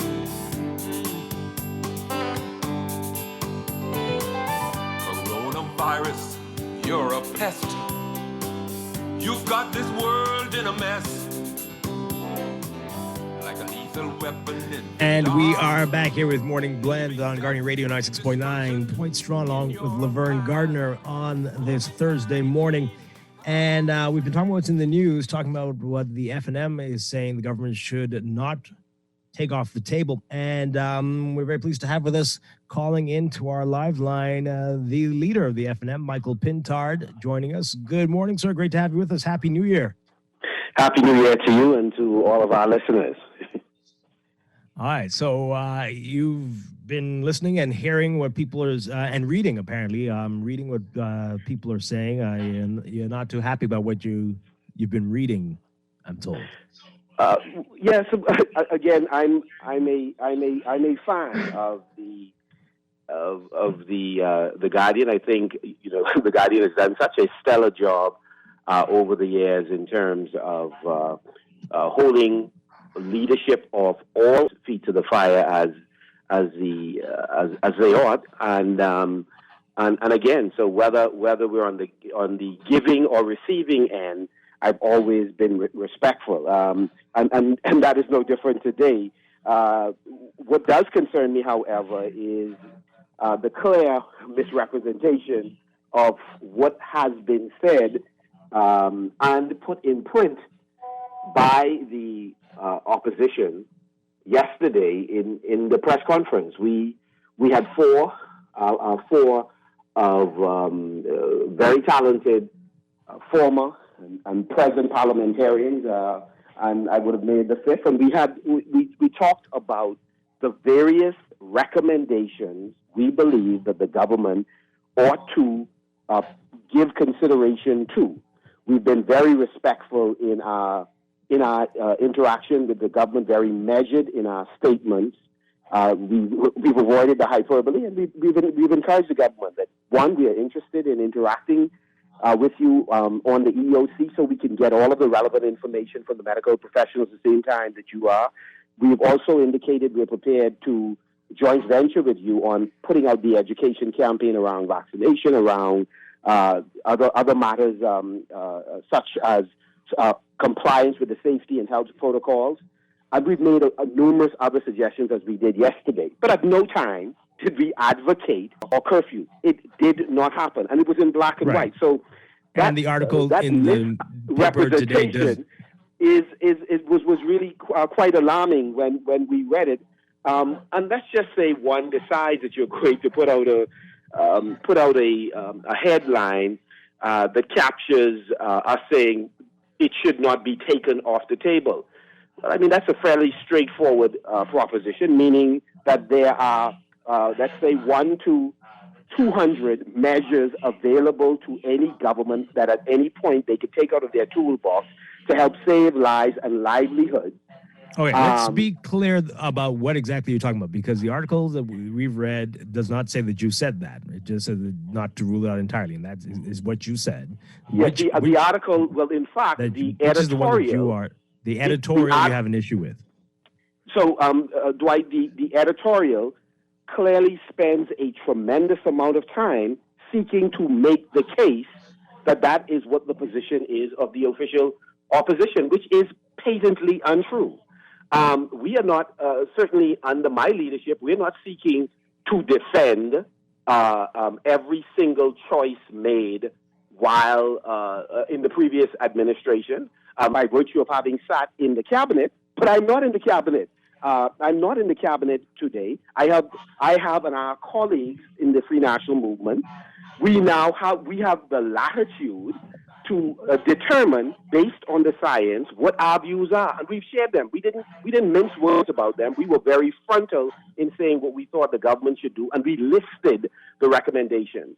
All we said about lockdowns and curfews is that you don't take anything off the table, because none of us know where the pandemic is going. We don't know to what extent it is going to continually get worse to cost lives, greater hospitalization and lives, and ultimately damage the economy. Because our concern has always been, certainly in this opposition, we've said over and over, that we believe you have to balance what you do to protect lives with what you do to protect the economy. Because at the end of the day, if your economy is wrecked, then lives will be impacted in any event, not just by COVID, but by mental health issues, by a social impact that we're not prepared for, because people are destituted. Right. They're losing their homes. Right. They're losing homes that they're renting. They're unable to provide a quality education for their children. Sure.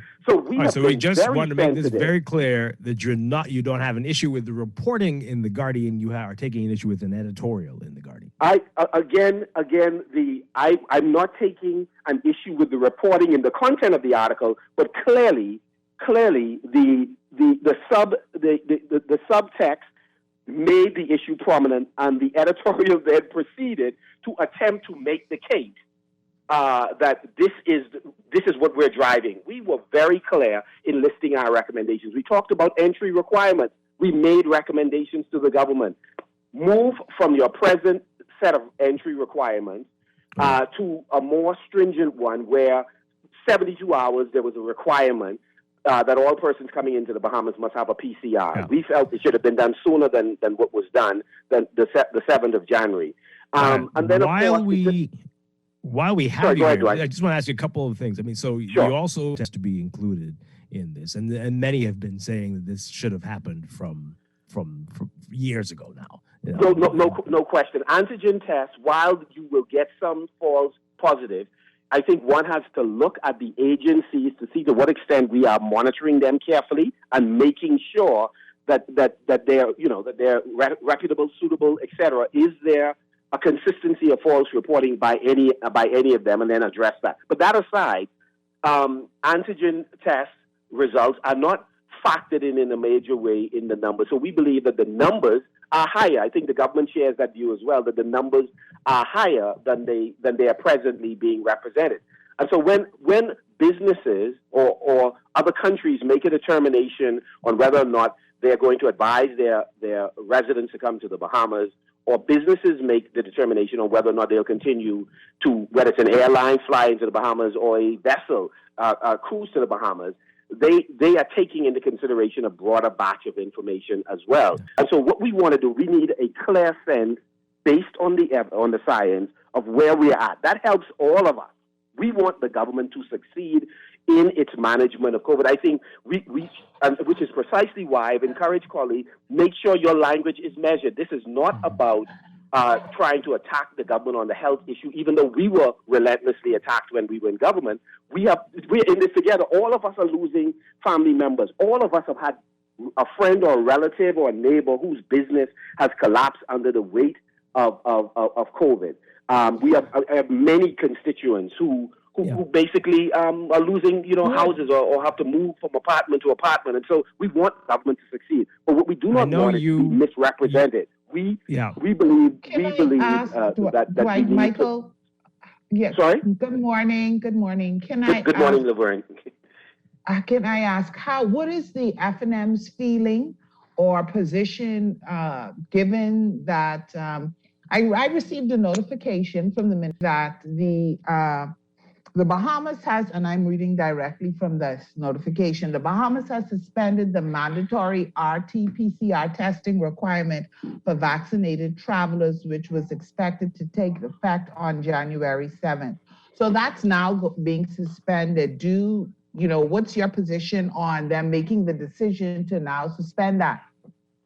So two quick things, Laverne. One is, again, it is so important for the opposition to be included. Dr. Davila reached out to me and said, listen, you are going to be included, but it hasn't happened yet in the EOC briefing, so we could see what they see, meaning we could hear the figures. We did that when we were in government, they were involved, because we don't want to speak out of turn because the figures we are getting say one thing, but the figures are different that they're seeing. So that's the first thing. So the second thing is, they must be seeing something that none of us are aware of that could justify that. Now, I understand what the pressure is. The pressure is that they may be hearing from certain booking agencies or certain hotels and others saying that, listen, you are going to adversely affect the amount of bookings that I have, the amount of people that are prepared to come, because where they are coming from,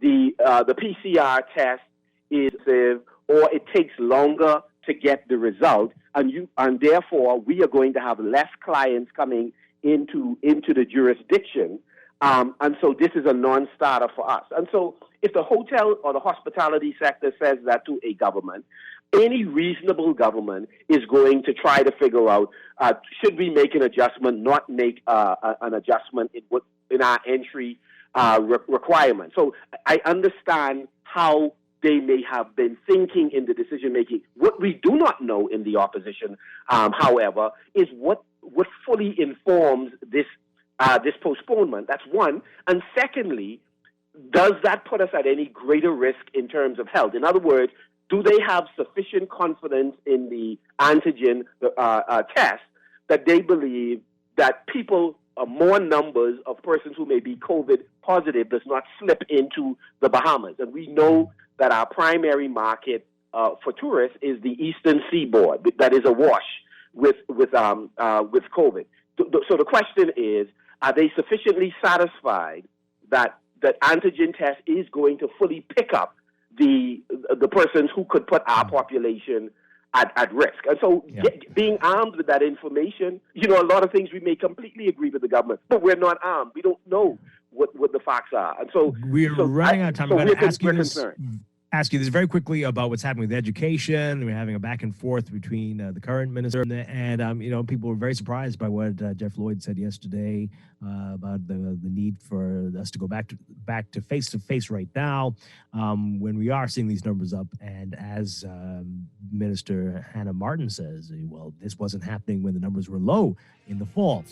What's your take on it really quickly before we go to the news? Sure. Well, again, Jeff Lloyd was very respectful to the minister, and he did not advocate that large schools in New Providence, in the midst of COVID, that students go back to school. That was not his admonition. The point he made is that one size does not fit all. A school that may have 19 students in one of our islands, or another school that may have 100 and change, but on an island where there are no positive COVID cases, and where the surveillance and restrictions allow a proper check on those traveling from New Providence or Grand Bahama into that island, that those schools should not necessarily be treated in the same way.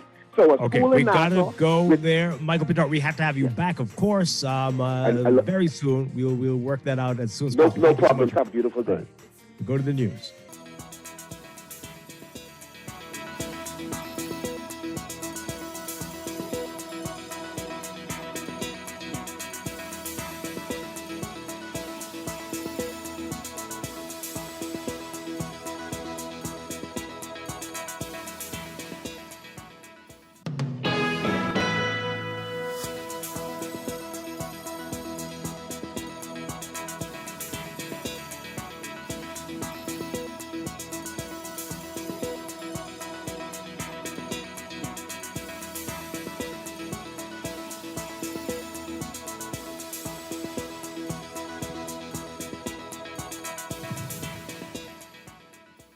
Welcome back to Morning Blend on Guardian Radio 96.9. We are streaming live on GuardianTalkRadio.com and on the Guardian Radio app for smart devices.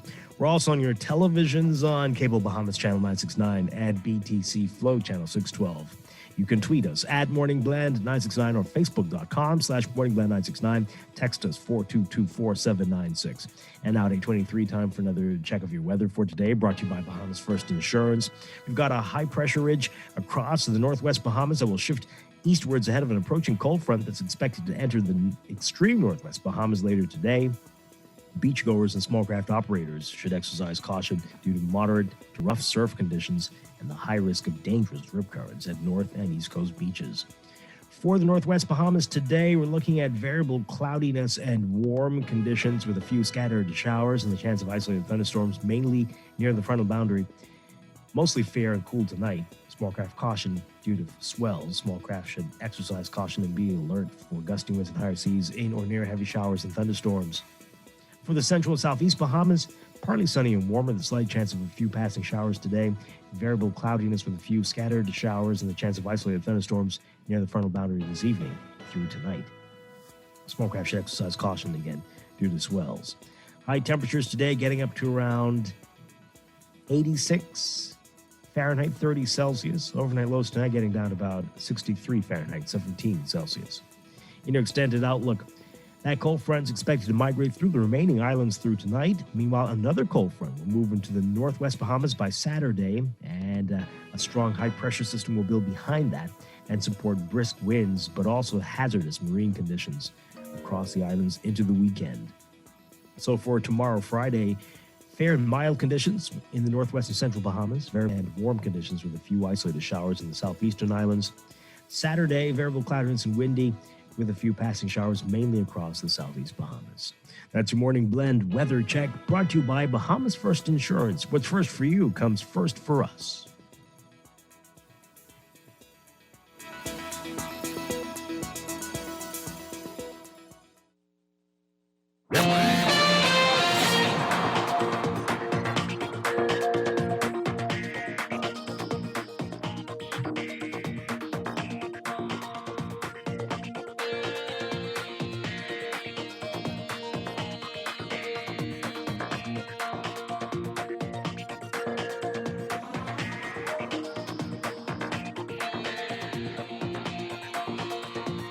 And time for another check of your traffic for this morning, brought to you by RBC Royal Bank.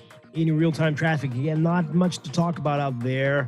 Looking pretty good on the streets. We've got Gladstone Road, just as you get closer to notice that traffic there. And Mile Butler Highway looking pretty good, just as you get closer to Tawny Gordon's Darling Highway in the northbound lane. You see that traffic near the roundabout. Elsewhere, not much to talk about. Just at some of the major intersections, to see a few cars in front of you. So relatively smooth commute for you this morning. That's your real-time traffic and your Morning Blend traffic alert brought by RBC Royal Bank, banking reimagined.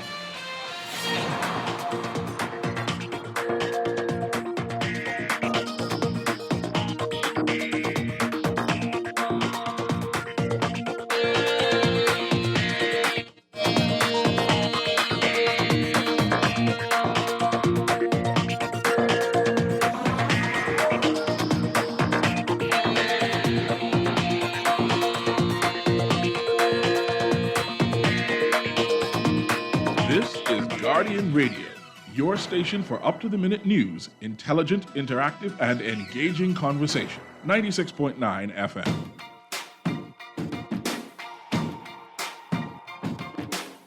I used to bite my tongue and hold my breath, scared to rock the boat and make a mess. So I said quietly, agreed politely. I guess that I forgot I had a choice. I let you push me past the breaking point. I stood for nothing, so I fell for everything. You held me down, but I got up. You hear my voice, you hear that sound, like thunder gonna shake the ground. You held me down, but I got up. Get ready, 'cause I've had enough. I see it all, I see it now.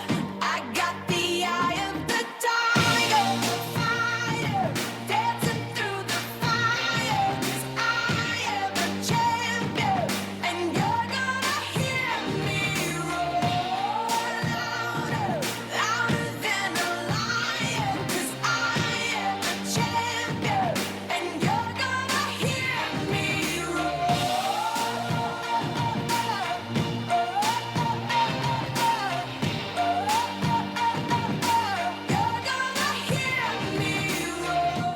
And we are back here with Morning Blend on Guardian Radio 96.9. Dwight Strachan, along with Laverne Gardner.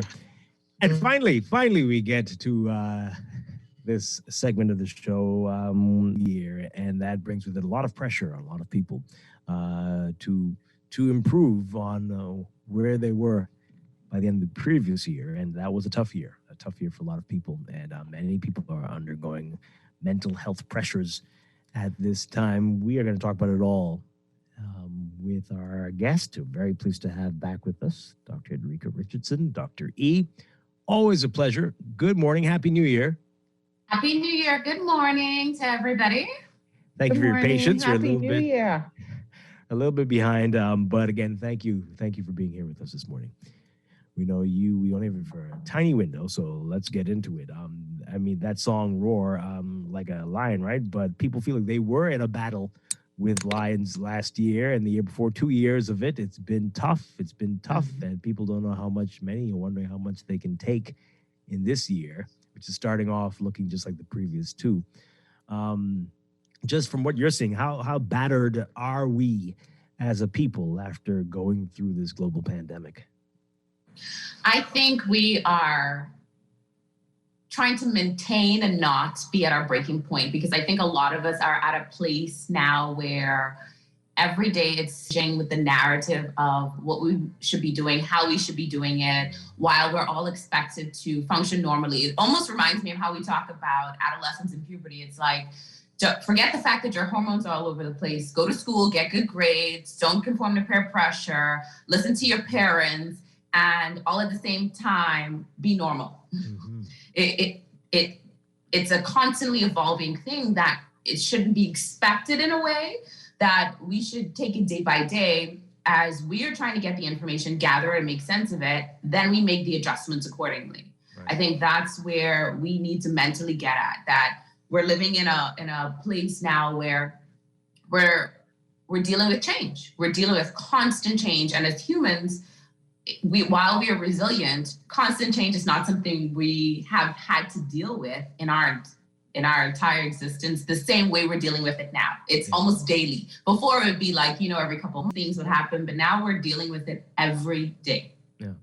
So people, this time of year is difficult for a lot of people. The end of the year, the start of the new year, challenging. A lot of people are depressed in a regular year.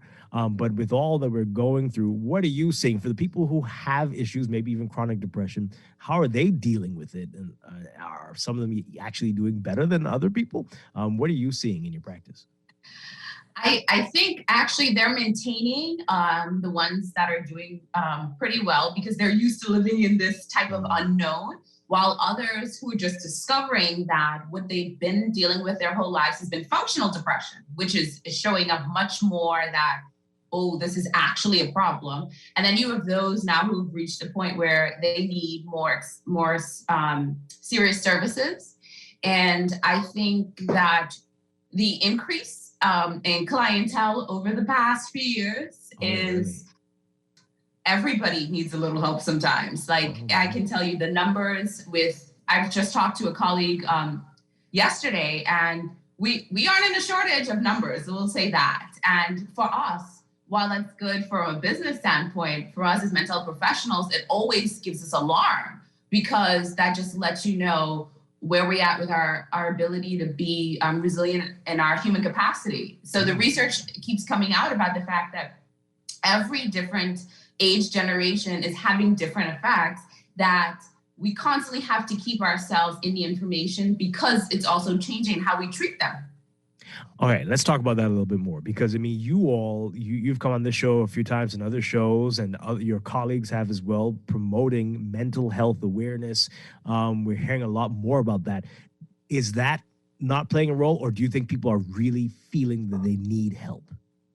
I think it's a combination of both. I think now that I was even mentioned it, because that's not been the language we've been accustomed to in our country on a constant basis. Or it's been mentioned, but there's actually not the financial and public support for it. Now we're hoping that what has been said, and since it is on everyone's mind, and even I know that our government is dealing with it as well, that they push for the fact that we need more mental health coverage and standards out there. But I see it, that people are at this place now where I'll just say like this, everybody got a therapist at this point. From the young to the old, everybody has a therapist. All right. So what are you seeing? How is this manifesting itself? The fact that people are in need. What are some of the common things that people are saying? How can you tell that somebody desperately needs to see somebody? One of recent, a lot of like my mom clients are very much worried about how do they now balance going back to work because their jobs, while the schools are still closed, their jobs are requiring them to show up still. And how do they maintain that while managing their children who are not in school? So they have to figure out, well, my job, and some of us that we don't even think about work for international companies. So they're not really aware of our local restrictions, but those international companies are saying, you need to get to work. You need to do these things that we're requiring you to do. But I have kids at home and I can't necessarily go to the office because I have no one else to watch my children. And I need this job in order to feed, maintain my children and myself. And so they're battling that. I also see a lot of people with the new year aren't sure what their New Year's goals are. And I'm trying to tell people right now, that's okay. I get it. I think I've even had that question to myself at a time right now where we are maybe not sure or shouldn't be expected to have particular goals. And maybe they will evolve over time as the year progresses itself with the changes. So don't put the pressure on yourself to know exactly what it is that you're going to do this year. Maybe have a loose idea of things you want to pursue with what is changing. And then anxiety is still rampant. It's still the number one thing going around with the constant changes, but also with the fact that people aren't really sure how to just maintain themselves with like it was mentioned earlier in the show, there are businesses that are closing weekly because of the numbers that are changing, or the fact that there's a shortage of supply so that they can't even maintain the business being open. So it's that constant, I'm not sure what to do, that worry that's out there. And so if you notice the mood changes, I think to me at this point, you got to pay a little extra attention because I think we're all a little extra moody, but noticing the fact that I was talking to somebody the day before who is just angry all of a sudden. And I said, anger is a secondary emotion. Find out what is preceding that anger. And if that's not your normal self, then that's an indication that something is probably not going so well for you. Yeah. Well, okay. Dr. E? Dr. Yes. E, sorry. Yes. So I have a question, a comment and a question. Thank you for saying that about, you're struggling even to have goals. I'm one of those people, I'm always excited about the new year, excited about, okay, what plans are gonna have? Listen, the new year came and I'm like, okay, it's Saturday, keep it moving. Just honestly. So it just feels like I feel like it's just an extension. You know what I mean? Like that newness, that excitement, that freshness that I typically felt or would feel. I'm just like, okay, it's Saturday. Thank you just for pointing that out. I'm a big supporter of mental health wellness. So, I'm like, Laverne, what's going on? Why aren't you connecting? Whatever. But how important do you think it is for companies, and I guess maybe larger corporations, they can maybe afford it or work it into their budget, to make help available or to have help available for their employees who may be struggling? So, Vern, I'll just say this. I'll put my disclaimer out there, I'm biased with the fact that I think that every company should have some type of mental health or employee assistance program available and accessible to their staff, especially given what we're going through. A lot of companies have adopted things like mental health days. So you no longer need to take a sick day or even a vacation day. It's worked into their yearly off time as you get like 2 mental health days a year. And I think companies are realizing that if you want to have good, consistent staff, you have to help. It's the only way you get that. And so I applaud companies that do that. I applaud companies that will call me and my colleagues and say, come in and do a mental health workshop for us so we could just check in our staff and even pay for services. And so I see companies, I would say at least in the last year, have taken that much more seriously, from the smallest of companies, believe it or not, to the larger ones, because they realize that if you invest in your people, they invest in you. And that's kind of how it works. And so I think that if you are working still for a company who isn't taking that seriously, you may need to reconsider how that company is looking at you in the larger scheme of things. Because at this place, everybody is dealing with the constant changes, and you need to have not only supervisors who are supportive, you need to have top-down administration who are supportive of that, because everybody is going through something. And if you want your workers to produce the way that they will produce, if you invest in them, you have to invest. But I mean, okay, that's really tricky. We just said it. Lots of people out sick. People are not showing up. And your day, this is the day you need a mental health break. But no, we need you because no one else is here. I mean, this is very challenging at this time, isn't it? It's very challenging to balance on all ends. So what maybe a company can do is say, okay, so I know you're having a really hard time today. Are you able to come in and do maybe 4 hours? Because this is where we're at with this particular project. So maybe it's the idea of flexibility and how can we accommodate both situations, rather than saying, no, I need you to come in today, not feeling concerned about what the person's going through. We're still in a situation where I had someone up to yesterday just told me that some family member died due to COVID. I know we're not talking about it as much as it is, but it's still happening on a daily basis. Right. And so when you get news like that, how could an employee anyway focus on what their task for that day when this was something that wasn't expected? Mm-hmm.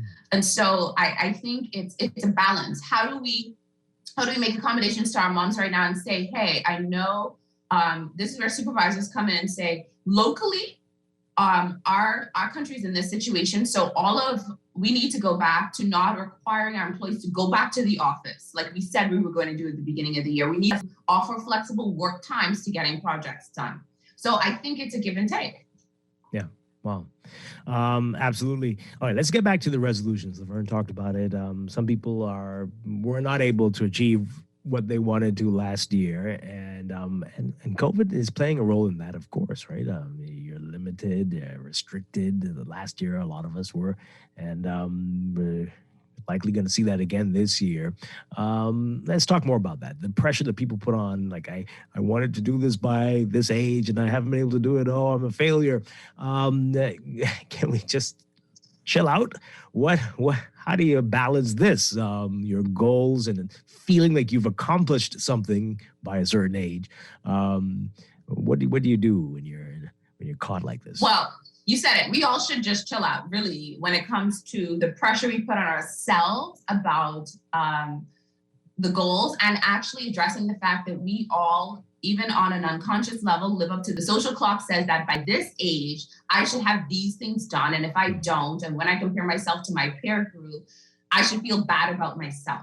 Mm-hmm. And I've told people over and over that you ascribe to the social clock. So if you don't want it, take it out of your life or adjust it so that it fits what's happening and make it more realistic. Because due to things that have happened, maybe you went to school a little later, or maybe you got a job because of something that have happened in the family, and that led to pushing back some goals.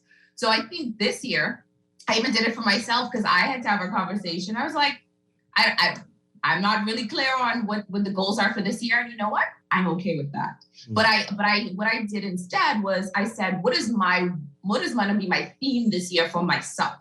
And so that relieves some of the pressure. And so I'm going to advocate that people figure out maybe what your theme is for yourself this year, and see over time if that evolves into anything. And so the word that I've been, resounding lately is dedication, whatever. And so I'm evolving to figure out what is that going to manifest in the things that I want to do for myself this year as they happen. So I would tell people that ask yourself those goals that you're trying to achieve. Are you flexible with them based on the current situation? Now, if there haven't been any changes to your life, then that's a whole different conversation. But I don't know one person right now who hasn't been going through any type of change where they need to be more flexible and don't allow the pressure of others or even the pressure of yourself, which can sometimes be unrealistic, affect you. Yeah. Give us some more examples of themes that people could. Maybe a theme could be this year is trying to be present. And the idea that you're actually showing up and being present, meaning that when you're in a conversation with somebody, you're putting down the phone, that you are disconnecting at certain points from social media. Maybe a theme could be the year of where people ask you to do things and your idea is yes to everything. I love when Oprah did that maybe that's like a decade ago now. Themes. And for some, it'd be important for a year of no. A year of no, yeah, as well too. Mm-hmm. Maybe you say no to things that don't serve you, as well as no to overdoing things or over functioning. Mm-hmm. Maybe your theme this year can be relationships, where every relationship you have with family or friends, that you're really investing in them. Maybe your theme this year can be financial acumen, where you get knowledge about certain things like stocks or smaller projects, whatever it is. Figure out for you what can be that resounding theme, or it could be learning, that every month you learn some new little skill or new word or new topic. It doesn't have to be something great like you taking a whole class of something new for yourself, rather than having this huge goal list or this huge mapped out plan based on everything that's happening. Right. Let's give yourself, or no pressure. This would be a year of no pressure. Theme of no pressure. That's a good one. Okay. I like that one. Yeah. We only have a few more minutes, Dr. E. And folks, if you have any questions, give us a call really quickly. 323-6232, 325-4316, 325-4259. Tweet us, Facebook us, text us, 422-4796. So, if this continues for much longer, at some point you're going to have to start like, okay, I can't use this as an excuse anymore. I can't make this be my pass anymore. What do we do in a situation if that, God forbid, happens? If 2 years from now we're still COVIDing it up?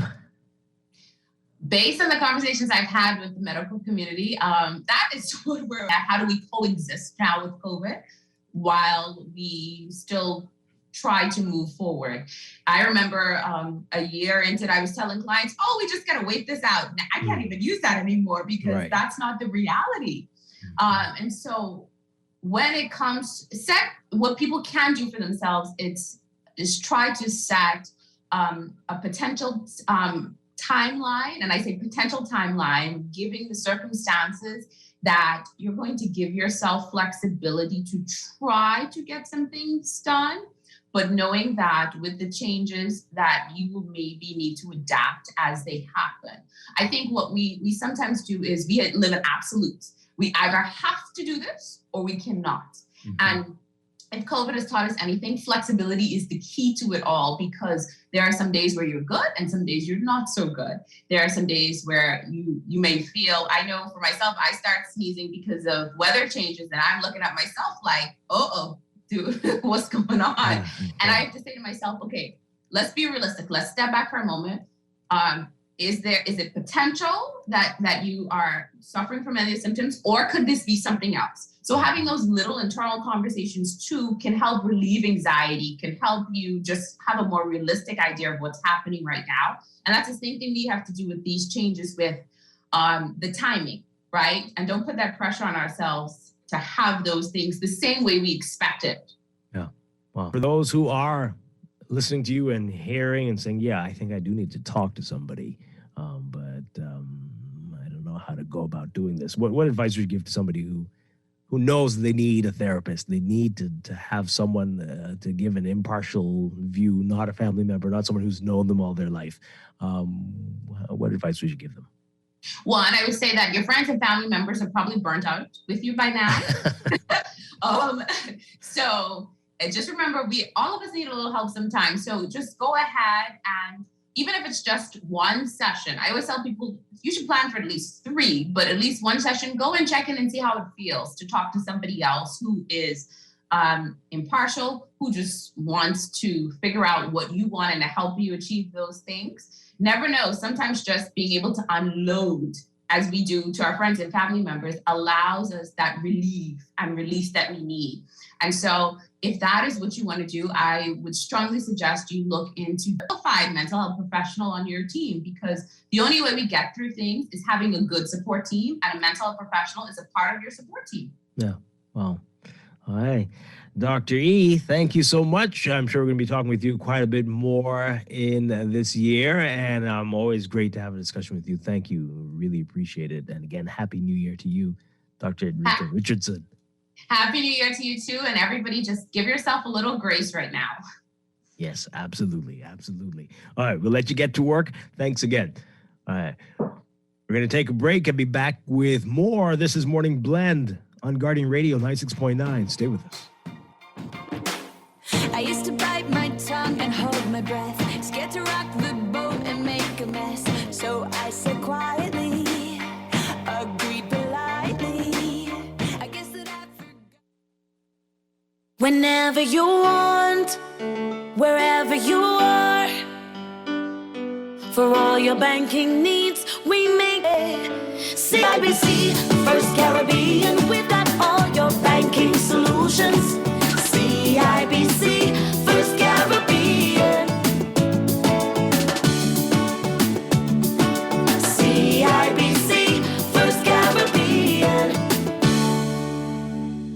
Screws and Fasteners World, Balfour Avenue and Palm Beach Street, has those hard-to-find fasteners for you right now. You can find stainless steel regular hex, carriage bolts, galvanized bolts, threaded rods, nails, self-tap screws, sex bolts, anchor bolts, turnbuckles, masonry tools, hand tools, and weed whacker strings. Check out the rope selection and carved body fasteners too. Special orders are welcome. It's your #1 fastener store. Screws and Fasteners World, Balfour Avenue and Palm Beach Streets. Call 326-1976. John knows everything, yeah? Him say the COVID-19 vaccine have a microchip to track us. Nikki shared on Facebook that Omicron is a transformer. It makes us shape-shift, and the vaccine is powerless against shape-shifting. John even tweeted that the vaccine can make you impotent. Stop. Don't be a John or Nikki. Don't spread inaccurate or misleading information online. Misinformed equals misinformation. Get COVID-19 vaccine facts from established sources such as the WHO or the National Health Agency in your country. This message is brought to you by CSSF Cyber and Technology Program and Get Safe Online. Visit getsafeonline.bs. There's only one way to have a better morning. Start your mornings the best way with our 2 for $6 breakfast sandwiches at Wendy's. For a limited time, choose any 2 of your favorite breakfast sandwiches, including the fresh Strachan sack muffin, honey buttermilk chicken biscuit, double sausage muffin, or the sausage, egg, and cheese biscuit. Wash it all down with our cold brew shake or coffee. Better mornings always start at Wendy's. Wendy's, different inside and out. Excludes airport locations. RBC can help you wrap up the year with holiday joy with an affordable auto financing package. Take advantage of up to 100% financing, competitive interest rates, extended repayment terms, backed by our mobile auto RBC sales experts who will meet with you safely at your convenience. Find out more at rbc.com/Caribbean/autoloan and experience holiday joy with RBC. Offer extended to December 31st. Conditions apply. Best rate, no delay. Best rate, no delay. BTC gives more savings on the best fiber internet. It's super fast with super savings in every package. Compare and see for yourself. Enjoy up to 150 megabits per second plus 157 TV channel home phone minutes for only $99.99. Best rate, no delay. Visit a BTC store to sign up for the best internet experience on the Bahamas' best fiber network. Conditions apply. This is Guardian Radio 96.9 FM, Nassau, Bahamas. Your empty hands in mine and scars. Show me all the scars you hide. And hey, if your wings are broken, please take mine so yours can open too. 'Cause I'm gonna stand by you. Oh, tears make a lot of scopes in your eyes. It hurt, I know you're hurting, but so am I. And love, if your wings are broken, borrow mine so yours can open too. 'Cause I'm gonna stand by you, even if we bring it down. We can find a way to break through, even if we can't find heaven. Love, you're not alone. 'Cause I'm gonna stand by you, even if we can't find heaven. I'm gonna stand by you, even if we can't find heaven. I'll walk through with you. Love, you're not alone. 'Cause I'm We're back here with Morning Blend on Gary Radio 96.9. Dwight Strong along with Laverne Gardner. Does that version of the song block out the word hell? What? Well, that's a bit extreme. That's not, they're not using. I thought it said, even if you can't find heaven, I'll walk through, and it's I'm bleeping gonna up. stand by you. Yes, and I'd walk through hell for you, but they're bleeping out the hell. I mean, okay, well, that's very odd. Very. I'm not telling people where to go. No, that's a little different, but okay. Well, so that's when you, okay, extremes. So what's your theme for the year? Oh, that's a good question. That is a good question. I have this holiday weekend to do that, but I like the idea. That is a good one. Because I haven't been making resolutions. I haven't been doing that for a while because that is another way to add to disappointment in your life. But and then you have no one to blame but yourself. Right. And Well, that's I think it's great, to make these resolutions or whatever you want to call them. It indicates maybe, that at the beginning of the year, you're hopeful, so that to me, I know some people are, resolutions, I'm not there against it, whatever. I'm like, hey, whatever floats your boat. So I don't know. Is that my theme? Whatever floats your boat? No. Maybe. But I need to come up with a theme as well. Yeah. Well, what I've been doing, I mean, I guess it's not based on the year, but I mean, I make lists all the time, right? All the time. Of the things that you'd like to accomplish. Things that I have to do. Right. And so it's based on month. This month I need to have this done. I need to do this by whatever, And I often lose my way, but I found an old list from a few years back, and I was very pleased with myself. I said, well, look at this. I actually did all these things. Right. And there were some things I had for like further down the road I actually accomplished earlier. And they're like, well, look at that. That's good. So like you said, it's not always disappointment, right? Right. You found that list and there were things that you could be proud of and be like, I totally nailed that. Yeah. And I more. did it within the timeline or earlier than the timeline. Exactly. And that was highly unexpected. So look at that. The pressure, don't put all the pressure on yourself, but just have a guideline, on what you're looking to do. And be realistic too. To say you're going to lose 50 pounds in a month, for example, can you really do that if you aren't having like maybe surgery or something, so look at the goal and pace it. It may be a goal, that may be a goal that you have to extend for the year. Absolutely. And that's okay. Yeah. And so it's just like Dr. E said, we have to give ourselves a break. We have to be patient with ourselves. Sometimes I think that we're extremely hard on ourselves. And what we think we should accomplish, have to accomplish based on our social construct, So especially during this time, it's important to give ourselves a break.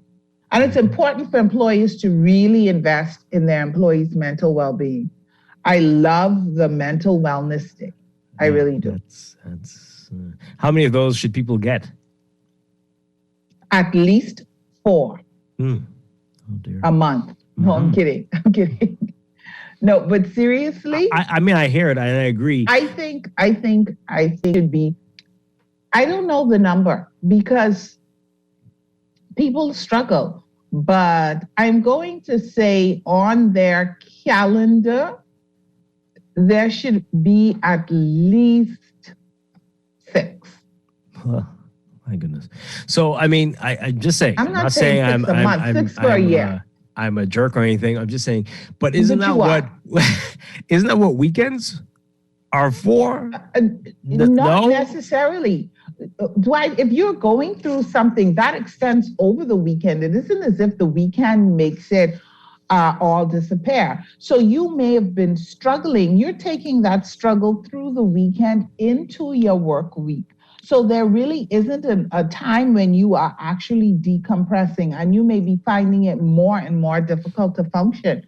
So sometimes you just need to step away for a day and get yourself together or get some help. No, I get that. You know, and so you can't really use the weekend, because what happens in the weekend has its own stressors. You work during the week, and then if you have children, or even whether you don't have children, you have responsibilities outside of work that you schedule for the weekend. You have meetings, appointments, you have church, you have this, you have that. You have all of these things that are additional stresses.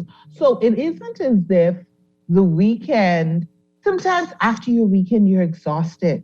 You think, oh my God, I did so many things between those 2 days. It's a sign of a good weekend. Not necessarily, but your life is so busy that it has spilled over into the weekend. So you really don't have the time to check in with yourself.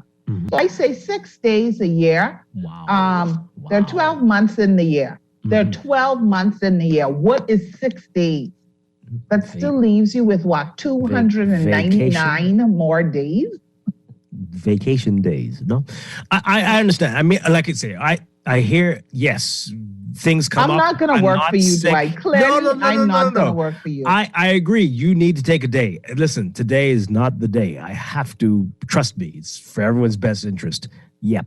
Okay. I have no physical issue, but good Lord.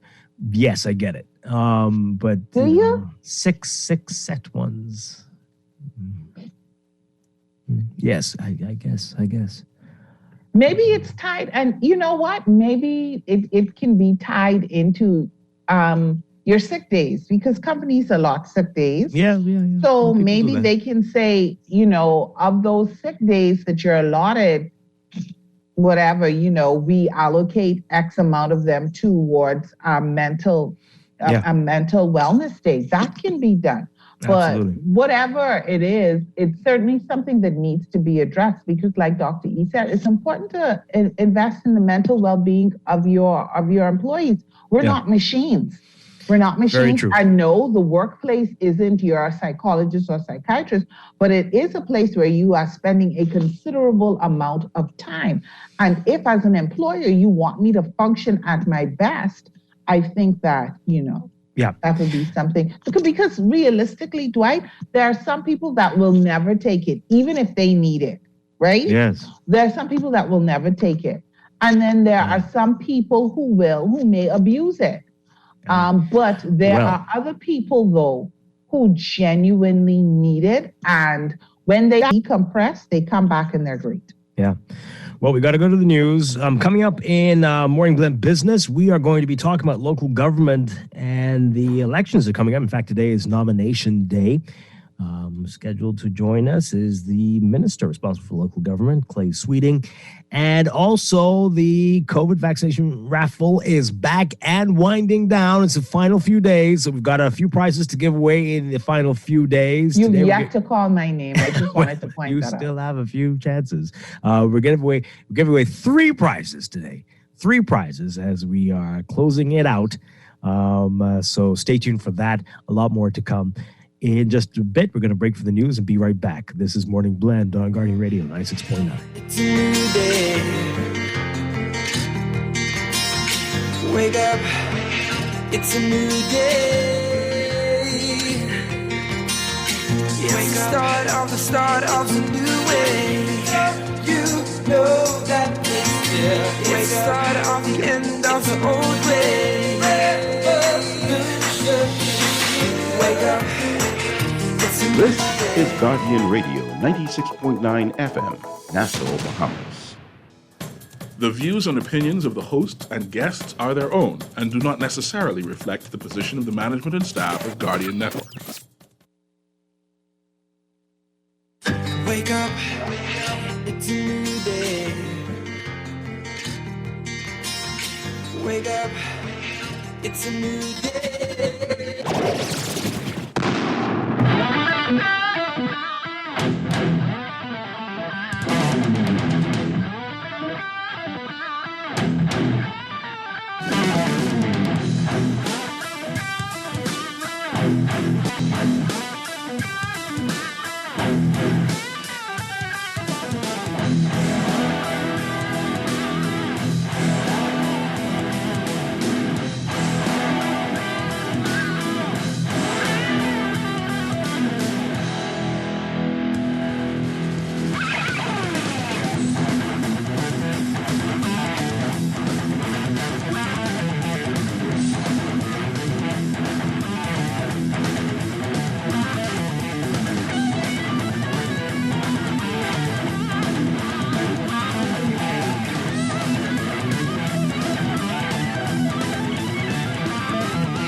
Good morning and welcome to Morning Blend Business on this Thursday, January 6th, 2022. Welcome back to our Morning Blend listeners.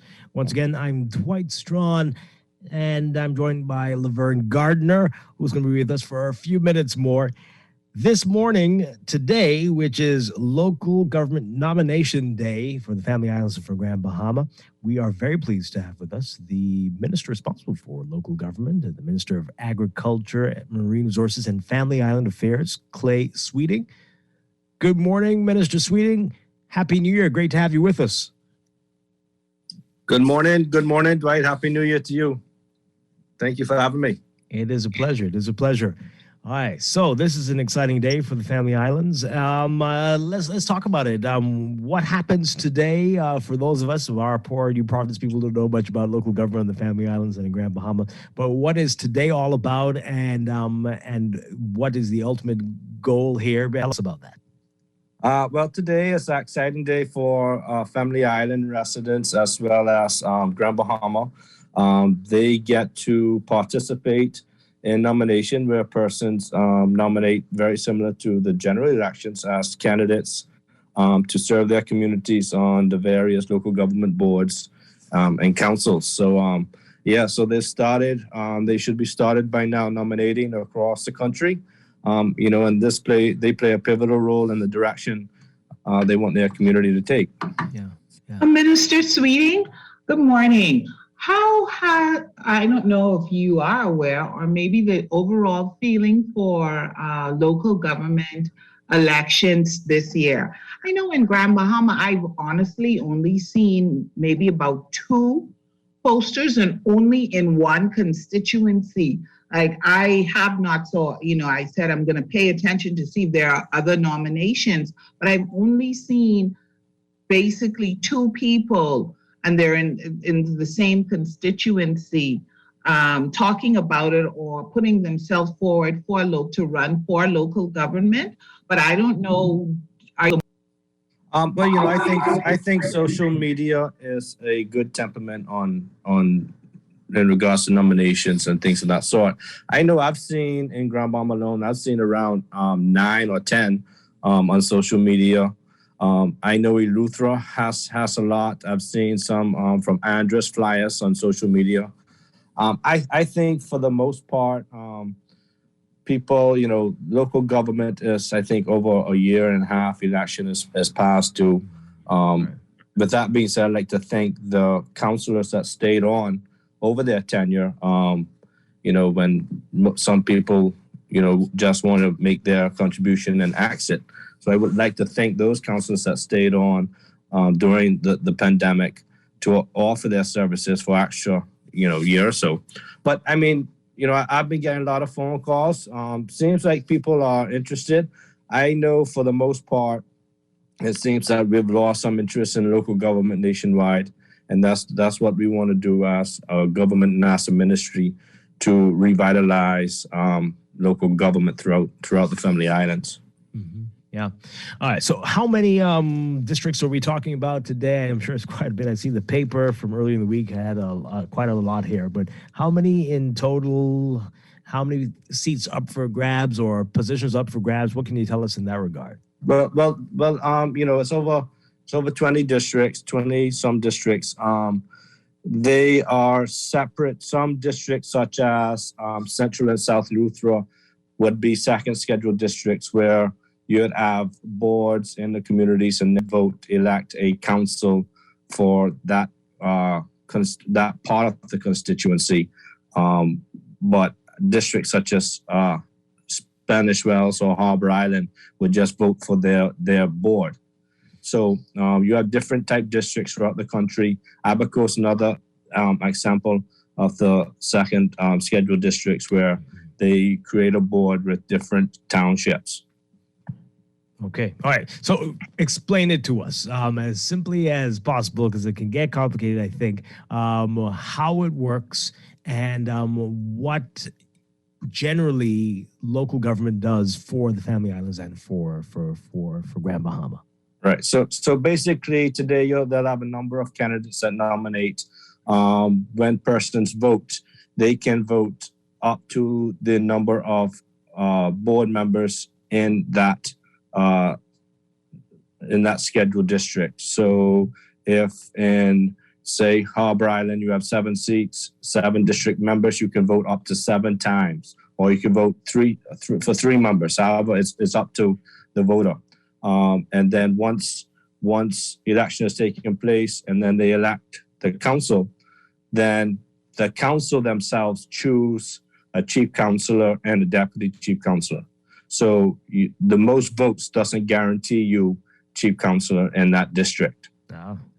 The actual council members choose within themselves who would be chief councilor or deputy chief councilor. Does that get contentious at all? How to?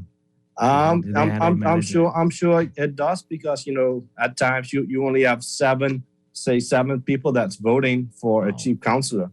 So it's not like you have a whole community that votes for the actual leader of that community, the council. It's only supposed to be, except for with the pandemic, 3 years. Is that right?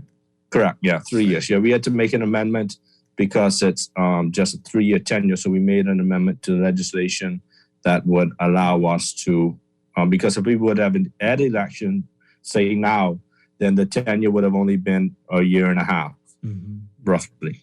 Wow. All right. So we what comes before local government? What are some of the things that they're responsible for, the various councils on the islands? So for the most part, different councils have they have a budget. Some councils deal with the actual garbage cleanup in their communities. They deal with some try to fill in inefficiencies of central government, where they might hire janitors for, say, the clinic. They also deal with special projects. And the original intention was to decentralize government, whereby you were able to pass business plans and things that would affect your community in the actual community. Unfortunately, over the past, we've seen a lot of the decentralization become centralized again. Oh, boy. So I think that would in turn lead to some persons not feeling as if they would want to run because they feel like they don't have a voice, what they feel like they should have in their community. So give us some examples of that, though, how it feels to become centralized again.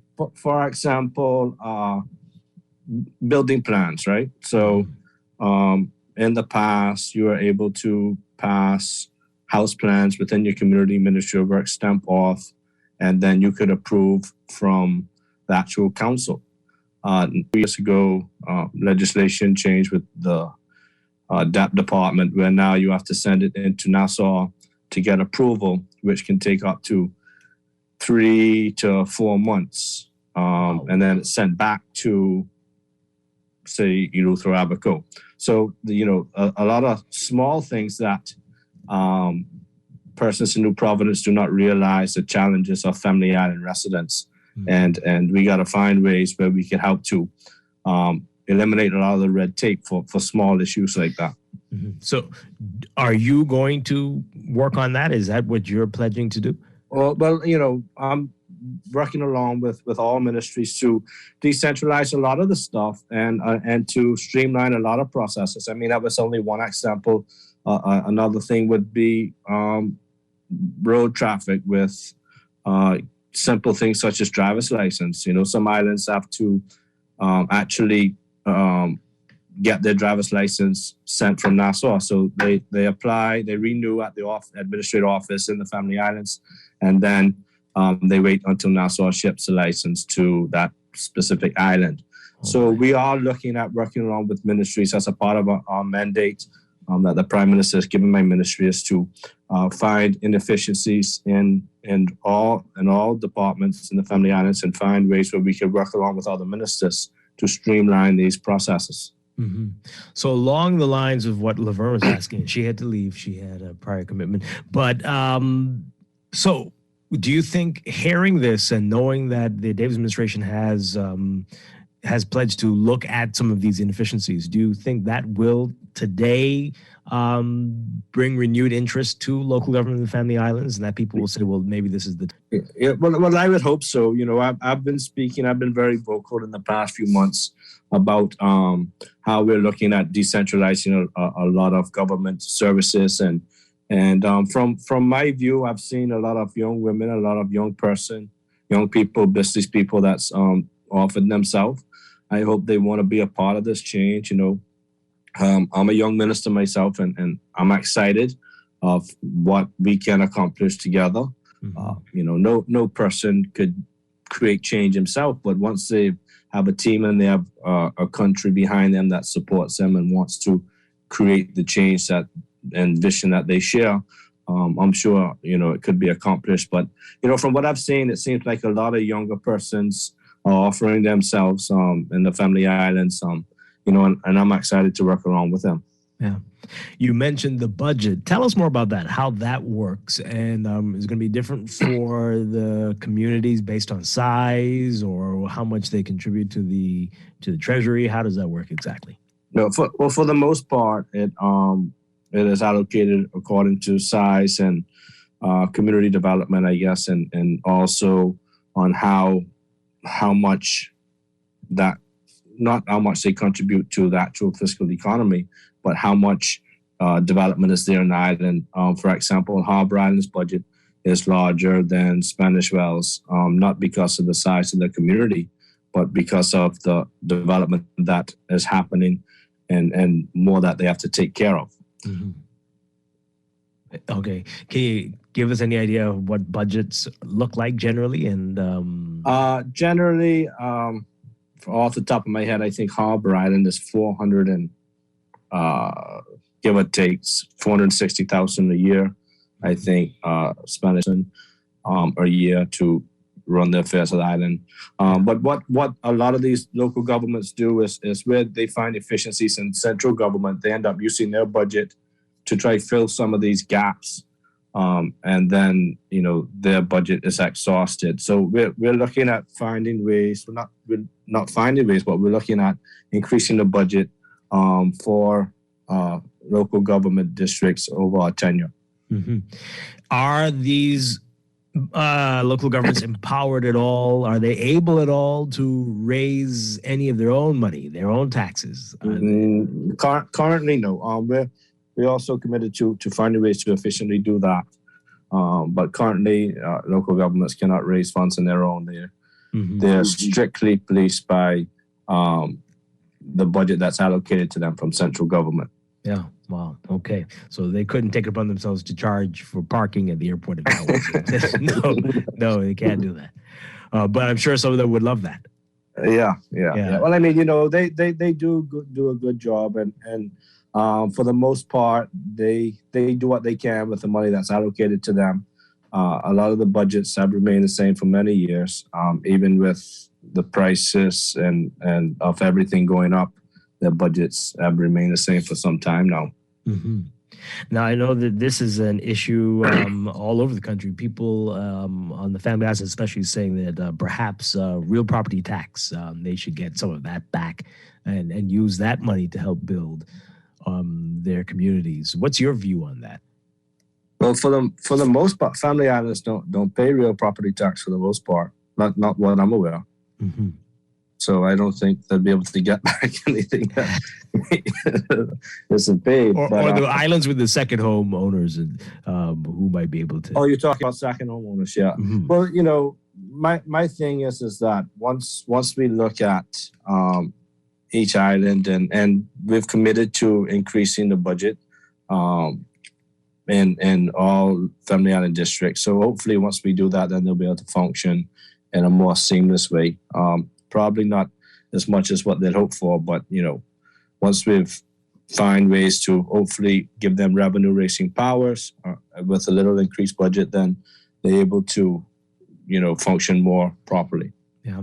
And how soon do you think that would become a reality, where they would be this empowerment, and that you would see a decentralizing of some of the issues that you talked about? Well, we're working on it. I can't put a timeline on it, but we're working on it. Some of these issues are minor for sake of decentralization in regards to driver's license and passports and simple things like that. Other stuff would take legislative changes. Other stuff would be policy decisions. But we're working on it. I'm hoping as soon as possible. We're working assiduously hard to ensure that we bring effective change. Mm-hmm. All right, we have to take a break. When we come back, I want to talk to you about more of this and what the future looks like, and also New Providence. That's been talked about quite a bit. Local government for New Providence, if that is ever going to be a likelihood. We want to get into that with you, Minister Clay Sweeting. This is Morning Blend Business on nomination day for local government in the Family Islands and Grand Bahama here on Guardian Radio 96.9. Stay with us. We'll be back in just a few. Boy, why you look so mashed up, like clothes at the washer? No, boy, just a hard day, boy. Hard day? What happened? The breakfast lady ran out of tuna and gritty. We need to start joking with everything, This serious, boy, this real. Just tell me. All right, the date boss gave us, boy, one big contract. And nobody else get a chance and nobody say nothing. Boy, you know that ain't right. Government contracts ain't supposed to go that way. Yeah, but nobody's saying nothing. Boss man just tell people to sign the papers. Then he send me to meet his boy downtown and collect this envelope. You need to tell somebody. You need to become a whistleblower. You know I's a real man, but I never blow no whistle. I be drunk all my life in Jonkono. No way. A whistleblower is someone who tells people what they see when they see something wrong happening at work. But I ain't no whistleblower, and I ain't no snitch. I still white there, But ain't nobody can know it's you. All you gotta do is call Crime Stoppers, or you could text them from inside the Crack Crime Bahamas app. They don't ask about you, and your call goes straight through to Miami, so nobody know you is. And if you text, your message get mixed up like Kong Salad. Call 328-8477 from Nassau, or 242-300-8477 from the Family Islands. Do you know you can get your business cards designed and printed for as low as 18 cents a card? If it's a poster you want, you can pay as little as $6 a square foot. If your print needs are short or long run, digital printing, wide format, or print consultation, call the best. Printmaster's goal is to provide its clients with the highest level of personal, professional service at an affordable price. Our state-of-the-art technology also makes working together efficient and easy. Laminations, business cards, flyers, posters, window and floor decals are just a few of the digitized print services offered at Printmasters. Call 302-2361, 302-2361, or visit us at the Nassau Guardian Building in Oaksfield. Print with the best. Print with Printmasters.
It's time for your morning business report brought to you by CFAL.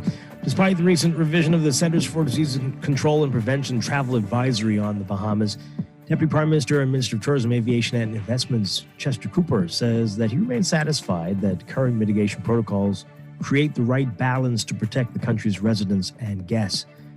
CDC on Tuesday changed its advisory on the Bahamas from a level 2 to a level 3 destination following an uptick in COVID-19. Level 3 means that there are higher occurrences of COVID-19 and travelers should be fully vaccinated before visiting the destination. Those who avoid non-essential travel to the destination. Cooper says the Bahamas has a very resilient product and the government is hopeful that the impact of the advisory will be minimal. As COVID cases remain high and are rising at an alarming rate, President of the National Congress of Trade Unions, Bernard Evans, says the umbrella union is closely monitoring the trend, cautioning that the workforce may have to work from home again where possible. Evans, however, is saying that given the improvements in the economy in the past several months, it should be a last resort. He said at this stage, the unions are in constant dialogue to determine the best way forward. Luckily, Evans says that the Omicron strain, which health officials suspect is behind the fourth wave in the country, is not as vicious as the previous strains. He says for the time being, it is imperative for workers to take personal responsibility and make self-perseverance a priority to protect themselves and families. And Kalina Holdings Bahamas Limited's financial statements for the third quarter ending September 30th revealing that improvements in the economy have translated positively to the country's balance sheet, with net income at $12.4 million compared to $9.8 million in the same period in 2020. Company's chairman, Terrence Hilt, saying that the results reflect an improved market when compared to 2020. According to Hilt's report, net investment income totaled $22.7 million at the end of the third quarter, compared to $8.2 million during the same quarter in 2020. And at the onset of the pandemic, contributed to significant mark-to-market valuation losses on investments as net investment income. Overseas, ExxonMobil saying that it has made 2 additional oil discoveries off the coast of Guyana as the South American country prepares to become the world's newest major oil producer. The discoveries occurred in an area where officials believe they can extract at least 10 billion oil equivalent barrels. The company said a vessel that arrived in Guyana late last year is expected to start production in upcoming months with a target of up to 220,000 barrels of oil a day. Officials say another vessel will start production in 2024. Guyana first issued oil and gas licenses to ExxonMobil in 2017 after the company said it made significant oil discoveries off the country's Atlantic coast. The deal is expected to generate up to $5 billion a year for Guyana. ExxonMobil began exploring for oil and gas near Guyana in 2008 and drilled its first exploration well in 2015. It's working with 3 partners on the project. In your market watch, recapping trading on the BISX from 100 shares, closing unchanged at 287. Consolidated Water down 3 cents to 213. Emira Incorporated down 18 cents to 1185. The BISX All Share Index closing at 2,204.47, down 0.19. That's your market watch, and that is your morning business report brought to you by CFAL, growing wealth for future generations.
We are back here with Morning Blend Business on Guardian Radio 96.9. Dwight Strachan with you. I'm talking with the Minister for Agriculture, Marine Resources, and Family Island Affairs, Clay Sweeting. It is local government election nomination day for the Family Islands and Grand Bahama.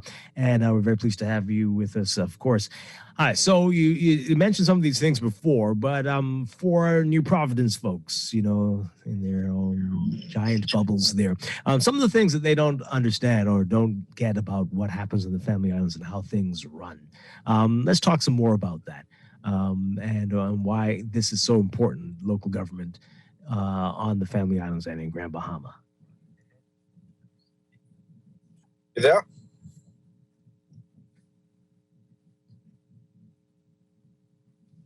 Hello, Dwight. Hi. Yes. Did you hear us? Yeah. Sorry, I'm on the road, so you cut okay. out. All right. But, I'm saying yes. Let Nassau people know how important this is. Things that they don't understand about the running of the Family Islands and why this is something that we all need to be paying attention to. What's happening today and going to be happening over the next few weeks leading up to the election. Yeah. Well, you know, local government since its inception has played a pivotal role in regards to the local communities governing basically their islands and their communities and how they would like to shape and focus on the different aspects of government there, especially in regards to, like in the past, of building approvals. Now, a lot of that's been centralized now, like I said previously. But, you know, they just maintain the affairs of the island. Some islands put real focus on clean up, and they have persons that's hired year-round to ensure that the communities are clean and pristine to cater to tourist development. And, you know, so they have a budget that they're able to facilitate special projects and things of that sort. Yeah, that's great stuff. All right, so let's talk about New Providence. And we don't have local government here. Everybody knows that. No. The previous administration had talked about it and made a few moves, has formed a committee, and the committee issued a report, but here we are. We still don't have local government. What is the Davis administration's plan? We know that it's mentioned in the blueprint for change, but what about New Providence? Some of those things you mentioned, it would seem to New Providence residents that we could use that here as well. But what is the official stance of the Davis administration? Well, the official stance, of course, is looking at but I think we need to really look at the inefficiencies that present themselves in the Family Islands. When we speak about New Providence local government, we got to ensure that if we put it in place, that it doesn't present itself with the same issues that we have in the Family Islands. I think it's important that we identify the efficiencies in the Family Islands, we fix them, we streamline the processes there, so that once we perform a proper assessment of New Providence and what it's necessary to do there and whether it could be effective in New Providence, we definitely got to look at how anything we do as a government or as a ministry is not just done, but done properly and efficiently. I think that, you know, my tenure has to make an impact that's positive, and not just say that I did something or that we did something, but we did it properly. Mm-hmm. Yeah. So, in terms of timelines, what are you thinking here? Do you think that can be done in a 5-year period? That the efficiencies in the Family Islands can be addressed, and looking at incorporating that for New Providence, or will it take longer? Yeah, I think in our tenure, I'm pretty positive that a lot of the inefficiencies in the Family Islands could be addressed. It's simple things like, for example, registration, right? Some of those registrations persons have to actually fly into New Providence to get. It's only until recently that you could get birth certificates in the Family Islands. Wow. So simple things that take for granted in Nassau. So it's a lot of low-hanging fruit that once, I think, properly assessed, properly addressed, it's not something that should take you 5 years to fix a lot of the issues with these family islands. Mm-hmm. Do you think that what may be needed is a breaking up of some of the big ministries that are centered right here in your province, and that maybe if there were departments or agencies that are functioning these tasks on the other islands, that that might help, or even if there are regional groups for clusters of islands, as opposed to, as you say, waiting for Nassau to do this. But if you had maybe something on Abaco for Grand Bahama and Abaco and Eleuthera for Eleuthera and Cat Island, something like that, is that a possibility? What do you make of that? Well, I think that it's just focus. I think that's why it was important to create a Ministry of Family Island Affairs to put focus on what's needed. Sometimes it's issues that we just don't realize that's there. So you can't fix what you don't know is broken, right? Right. So, I think it's just realizing what the inefficiencies are. It's important that the Prime Minister and the Deputy Prime Minister is from Family Island, so I'm sure they get the same cry as I do of what's lacking. So once we're able to assess, create a report, and speak to other agencies and other ministries, then some of these issues are very minimal. It's not rocket science with them. We were talking about this on the show last week, that that do little things like maybe the design of the town center. Do those things have to go through central government as well, or can a community make those decisions on their own? No, a lot of things now, like I said previously, has to go to, something as simple as a home over 2,000 square feet now has to come to Nassau for approval. So it's, in previous times when you could approve a home in the Family Islands, you have to now send it to New Providence for approval. So some of these things take much longer. So the construction industry, with that new policy change, legislative really, a few years ago, created a lot of gaps in the Family Islands with the construction industry, because they're now waiting 8 months for approval for a home. My goodness. Before they can get approval. So it's not that the work isn't there, it's that the timeline and approvals has Wow. Oh boy. All right. So tell us more about that aspect of your ministry, Family Island Affairs. What else are some of the key priorities for you at this time, the things that you really want to see done? Well, I really want to see us really put a renewed focus on Family Islands and what they contribute, not to just our economy, but our tourism product on a whole, and what we are as Bahamians. I think every island has a different flavor. You can go to Grand Bahama and experience something different than you can in Abaco.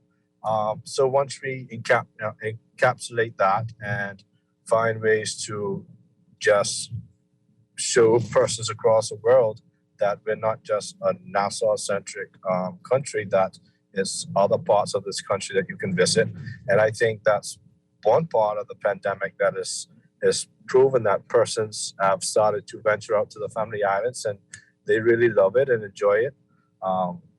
So, with regattas and festivals, once we able to come out of and get health protocols in place to have those, hopefully, once the pandemic seems to die away some, I think that would help to enhance the cultural field in the islands as well. Absolutely. I'm glad you mentioned that. Somebody's texting us, asking us about Family Island festivals and homecomings and regattas. Yeah. And does that come before? Yes, sir. Yeah. So okay. Regattas and festivals comes under Family Island Affairs as well. Mm-hmm. And we want to have them as much as any other Bahamian, but we're, especially now with the rise in cases, we definitely would wait for and work along with the Ministry of Health to ensure that we can properly facilitate them once we get the go ahead. Yeah. How much of a setback has that been these 2 years not being able to do that?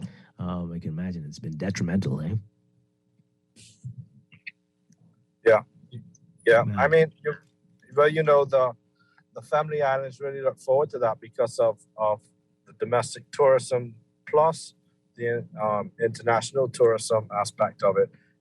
It's a real boost in their economy in the various islands. So I'm sure they've felt the pinch. And, it's something that we look forward to as Bahamians, traveling to other islands and, enjoying their culture, from whether it be Cat Island, Rake and Scrape, or Axuma Regatta, Bass of the Bass Regatta. So it's I'm sure that it's the economy of the islands. Yeah. Everything seems to be going virtual, and in some way, in many ways, that's not good. But is there any way that some of these things can be done virtually? I mean, it's not the same, but is there any way that can happen? We haven't looked at it virtually. I think that the idea of regattas and festivals is to really feel the culture in those islands. I don't know how you could feel that same type of effect through a virtual platform. Right. You get to mingle, and the idea of these regattas and festivals is not just to feel the culture, but to inject some fun money into the local economies in these islands. And, with that, you really wouldn't get a feel, and you wouldn't really inject any money into the economies in these various islands. So that's why it's important that we find ways to hopefully in the near future, once the pandemic and these cases decrease, that we could hopefully find a way to get these festivals going. Yeah. Let's talk about that. If we can get them under control, how soon do you think we could get back to having festivals and homecomings? Hopefully soon. We work on the advice of the Ministry of Health and so I wish I could put a timeline on it, because I know a lot of persons are looking. We got a good team at my ministry that can put it together pretty quick, and that is excited as well. But unfortunately, it'd be hard for me to put a timeline on that. Yeah. I know we only have a few more minutes with you. We're going to have you back to talk about agriculture and marine resources. That's a whole other show, or maybe even two shows. But in a quick nutshell, what can you tell us about your work that you're doing? What do you have on the drawing board for agriculture and marine resources? We're working hard on I've been speaking a lot about finding ways to get more persons in this country interested in farming, to get them excited about it, whether it be through regular agriculture or aquaculture. Because I don't think a lot of people know, but 80% of our farmers are over the age of 60. They retain a wealth of knowledge, but unfortunately, a lot of younger persons don't see it as a way or means of making money.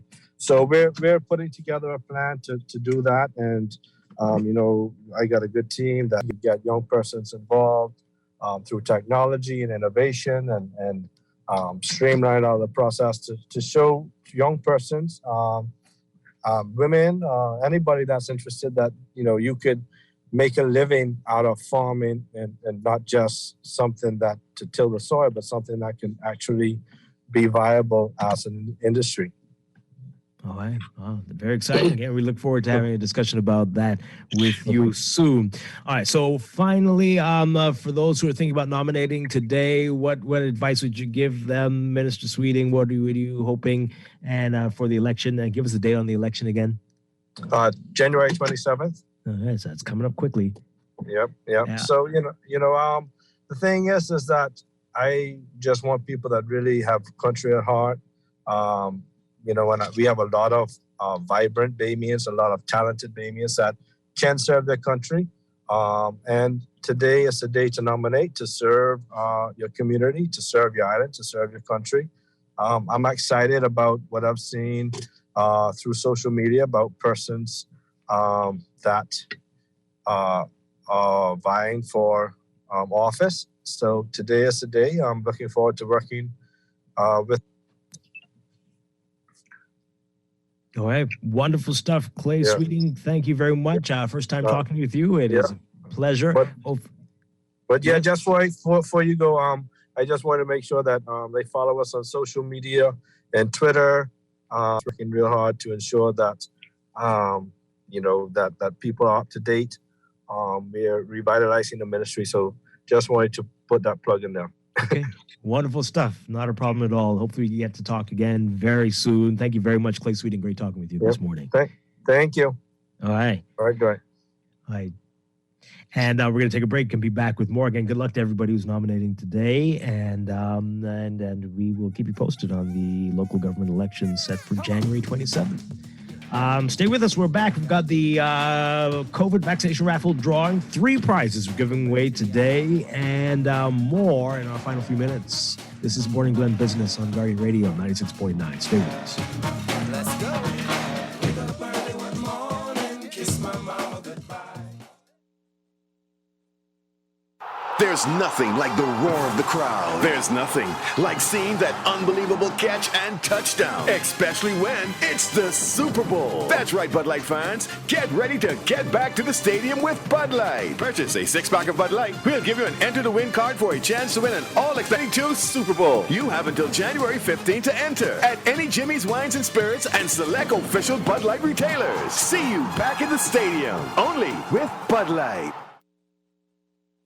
Technology makes every day in life just a little bit easier. Whether it's for joy, productivity, or creativity, Custom Computers has all the latest gadgets to conquer any obstacle. Imagine automating mundane tasks with tech and living a freer, richer lifestyle, all while staying on top of your goals. The path to freedom could fit in the palm of your hand. Discover tomorrow's technology today at Custom Computers on Patton Street, Cable Beach, and Caves Village through the Blake Road entrance. This is Guardian Radio, your station for up-to-the-minute news, intelligent, interactive, and engaging conversation. 96.9 FM.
We are back here with Morning Glen Business, and the Bahamas COVID vaccination raffle drawing is back after that little Christmas break, and it is winding down, folks. So if you aren't registered yet, I don't know what you're waiting for, but you only have a few more days, only a few more prizes to give away. In fact, we're accelerating the prizes. We're giving away 3 today. 3 today. Remember, if you are vaccinated against COVID or even partially vaccinated, you still have another dose to go. Register right now, vaxbahamas.com, vaxbahamas.com, and it'll take you a couple minutes to be on board. We have some great prizes that we're giving away. And 3, as I said, listen to this, a case of Heineken. Oh, it's Heineken, how do you say it? Is it 0.0? Heineken, yeah, I had one of those for the first time this week. They're actually pretty good. Heineken 0.0, and a case of Coors Light, and a $50 John Bull gift card. All right, so 3 great prizes. Here we go. Let's give away that Heineken 0.0. Yeah. The winner of the Heineken, Del Reese Moss. Del Reese Moss, you've won the case of Heineken 0.0. Del Reese Moss, congratulations. Our partners at the U.S. Embassy are going to be in contact with you to tell you how you can get your prize. Congratulations, Del Reese Moss, that case of Heineken. All right, and for the case of Coors Light, the winner, Venus Martin. Venus Martin, you have won 1 case of Coors Light. Congratulations, that should be a lot of fun. Venus Martin. And then for the $50 John Bull gift card, winner of the John Bull gift card, $50 John Bull gift card, Brittany Thompson, you've won the $50 John Bull gift card. Congratulations. Again, the U.S. Embassy is going to be in contact with you, and this wonderful initiative is winding down, folks. So every day we'll be giving away prizes until we are out of prizes, and that's going to be soon. So stay tuned for that. But every day we will be doing the Bahamas COVID vaccination raffle drawing right here on the show. It's time for your final look at weather.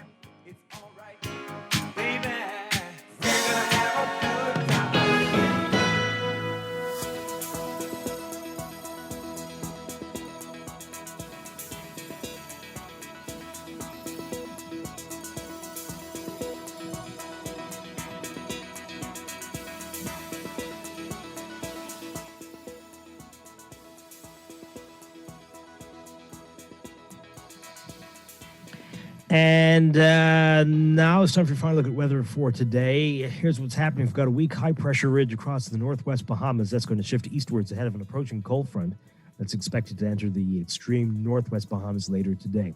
Beachgoers and small craft operators should exercise extreme caution due to moderate to rough surf and the high risk of dangerous rip currents at north and east coast beaches. So here's what's happening today for the northwest Bahamas. Variable cloudiness and warm conditions with a few scattered showers and the chance of isolated thunderstorms, mainly near the frontal boundary. Mostly fair and cool tonight. Small craft should exercise caution due to swells. Small craft should be alert for gusty winds and higher seas in or near heavy showers or thunderstorms across all areas. This is today partly sunny and warm with a slight chance of a few passing showers, turning variably cloudy with a few scattered showers. And the chance of isolated thunderstorms, again, mainly near the frontal boundary this evening through tonight. Small craft should exercise caution due to swells. Temperatures today getting up to a warm 86 Fahrenheit, 30 Celsius. Overnight lows tonight getting down to 63 Fahrenheit, 17 Celsius. In your extended outlook, the previously mentioned that cold front we've been telling you about, that's going to eventually make its way through the remaining islands tonight through Friday. But there's another cold front expected to migrate into the northwest Bahamas on Saturday with a strong high-pressure system building behind it. And that's going to support brisk winds and hazardous marine conditions across the islands throughout the weekend. So for tomorrow, Friday, fair and mild in the northwest and central Bahamas, variable cloudiness and warm, with the chance of a few isolated showers in the southeast Bahamas. Saturday, variable cloudiness and windy conditions expected with a few passing showers, mainly across the southeast Bahamas. That's your morning blend weather check.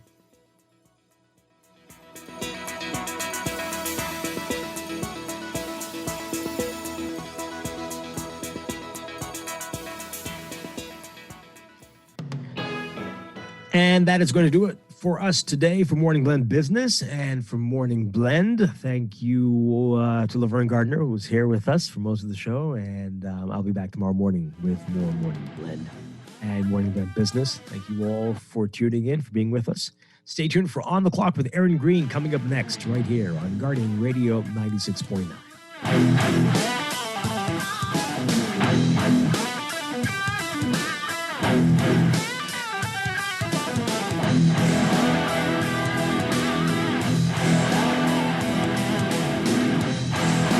This is Guardian Radio 96.9 FM, Nassau, Bahamas.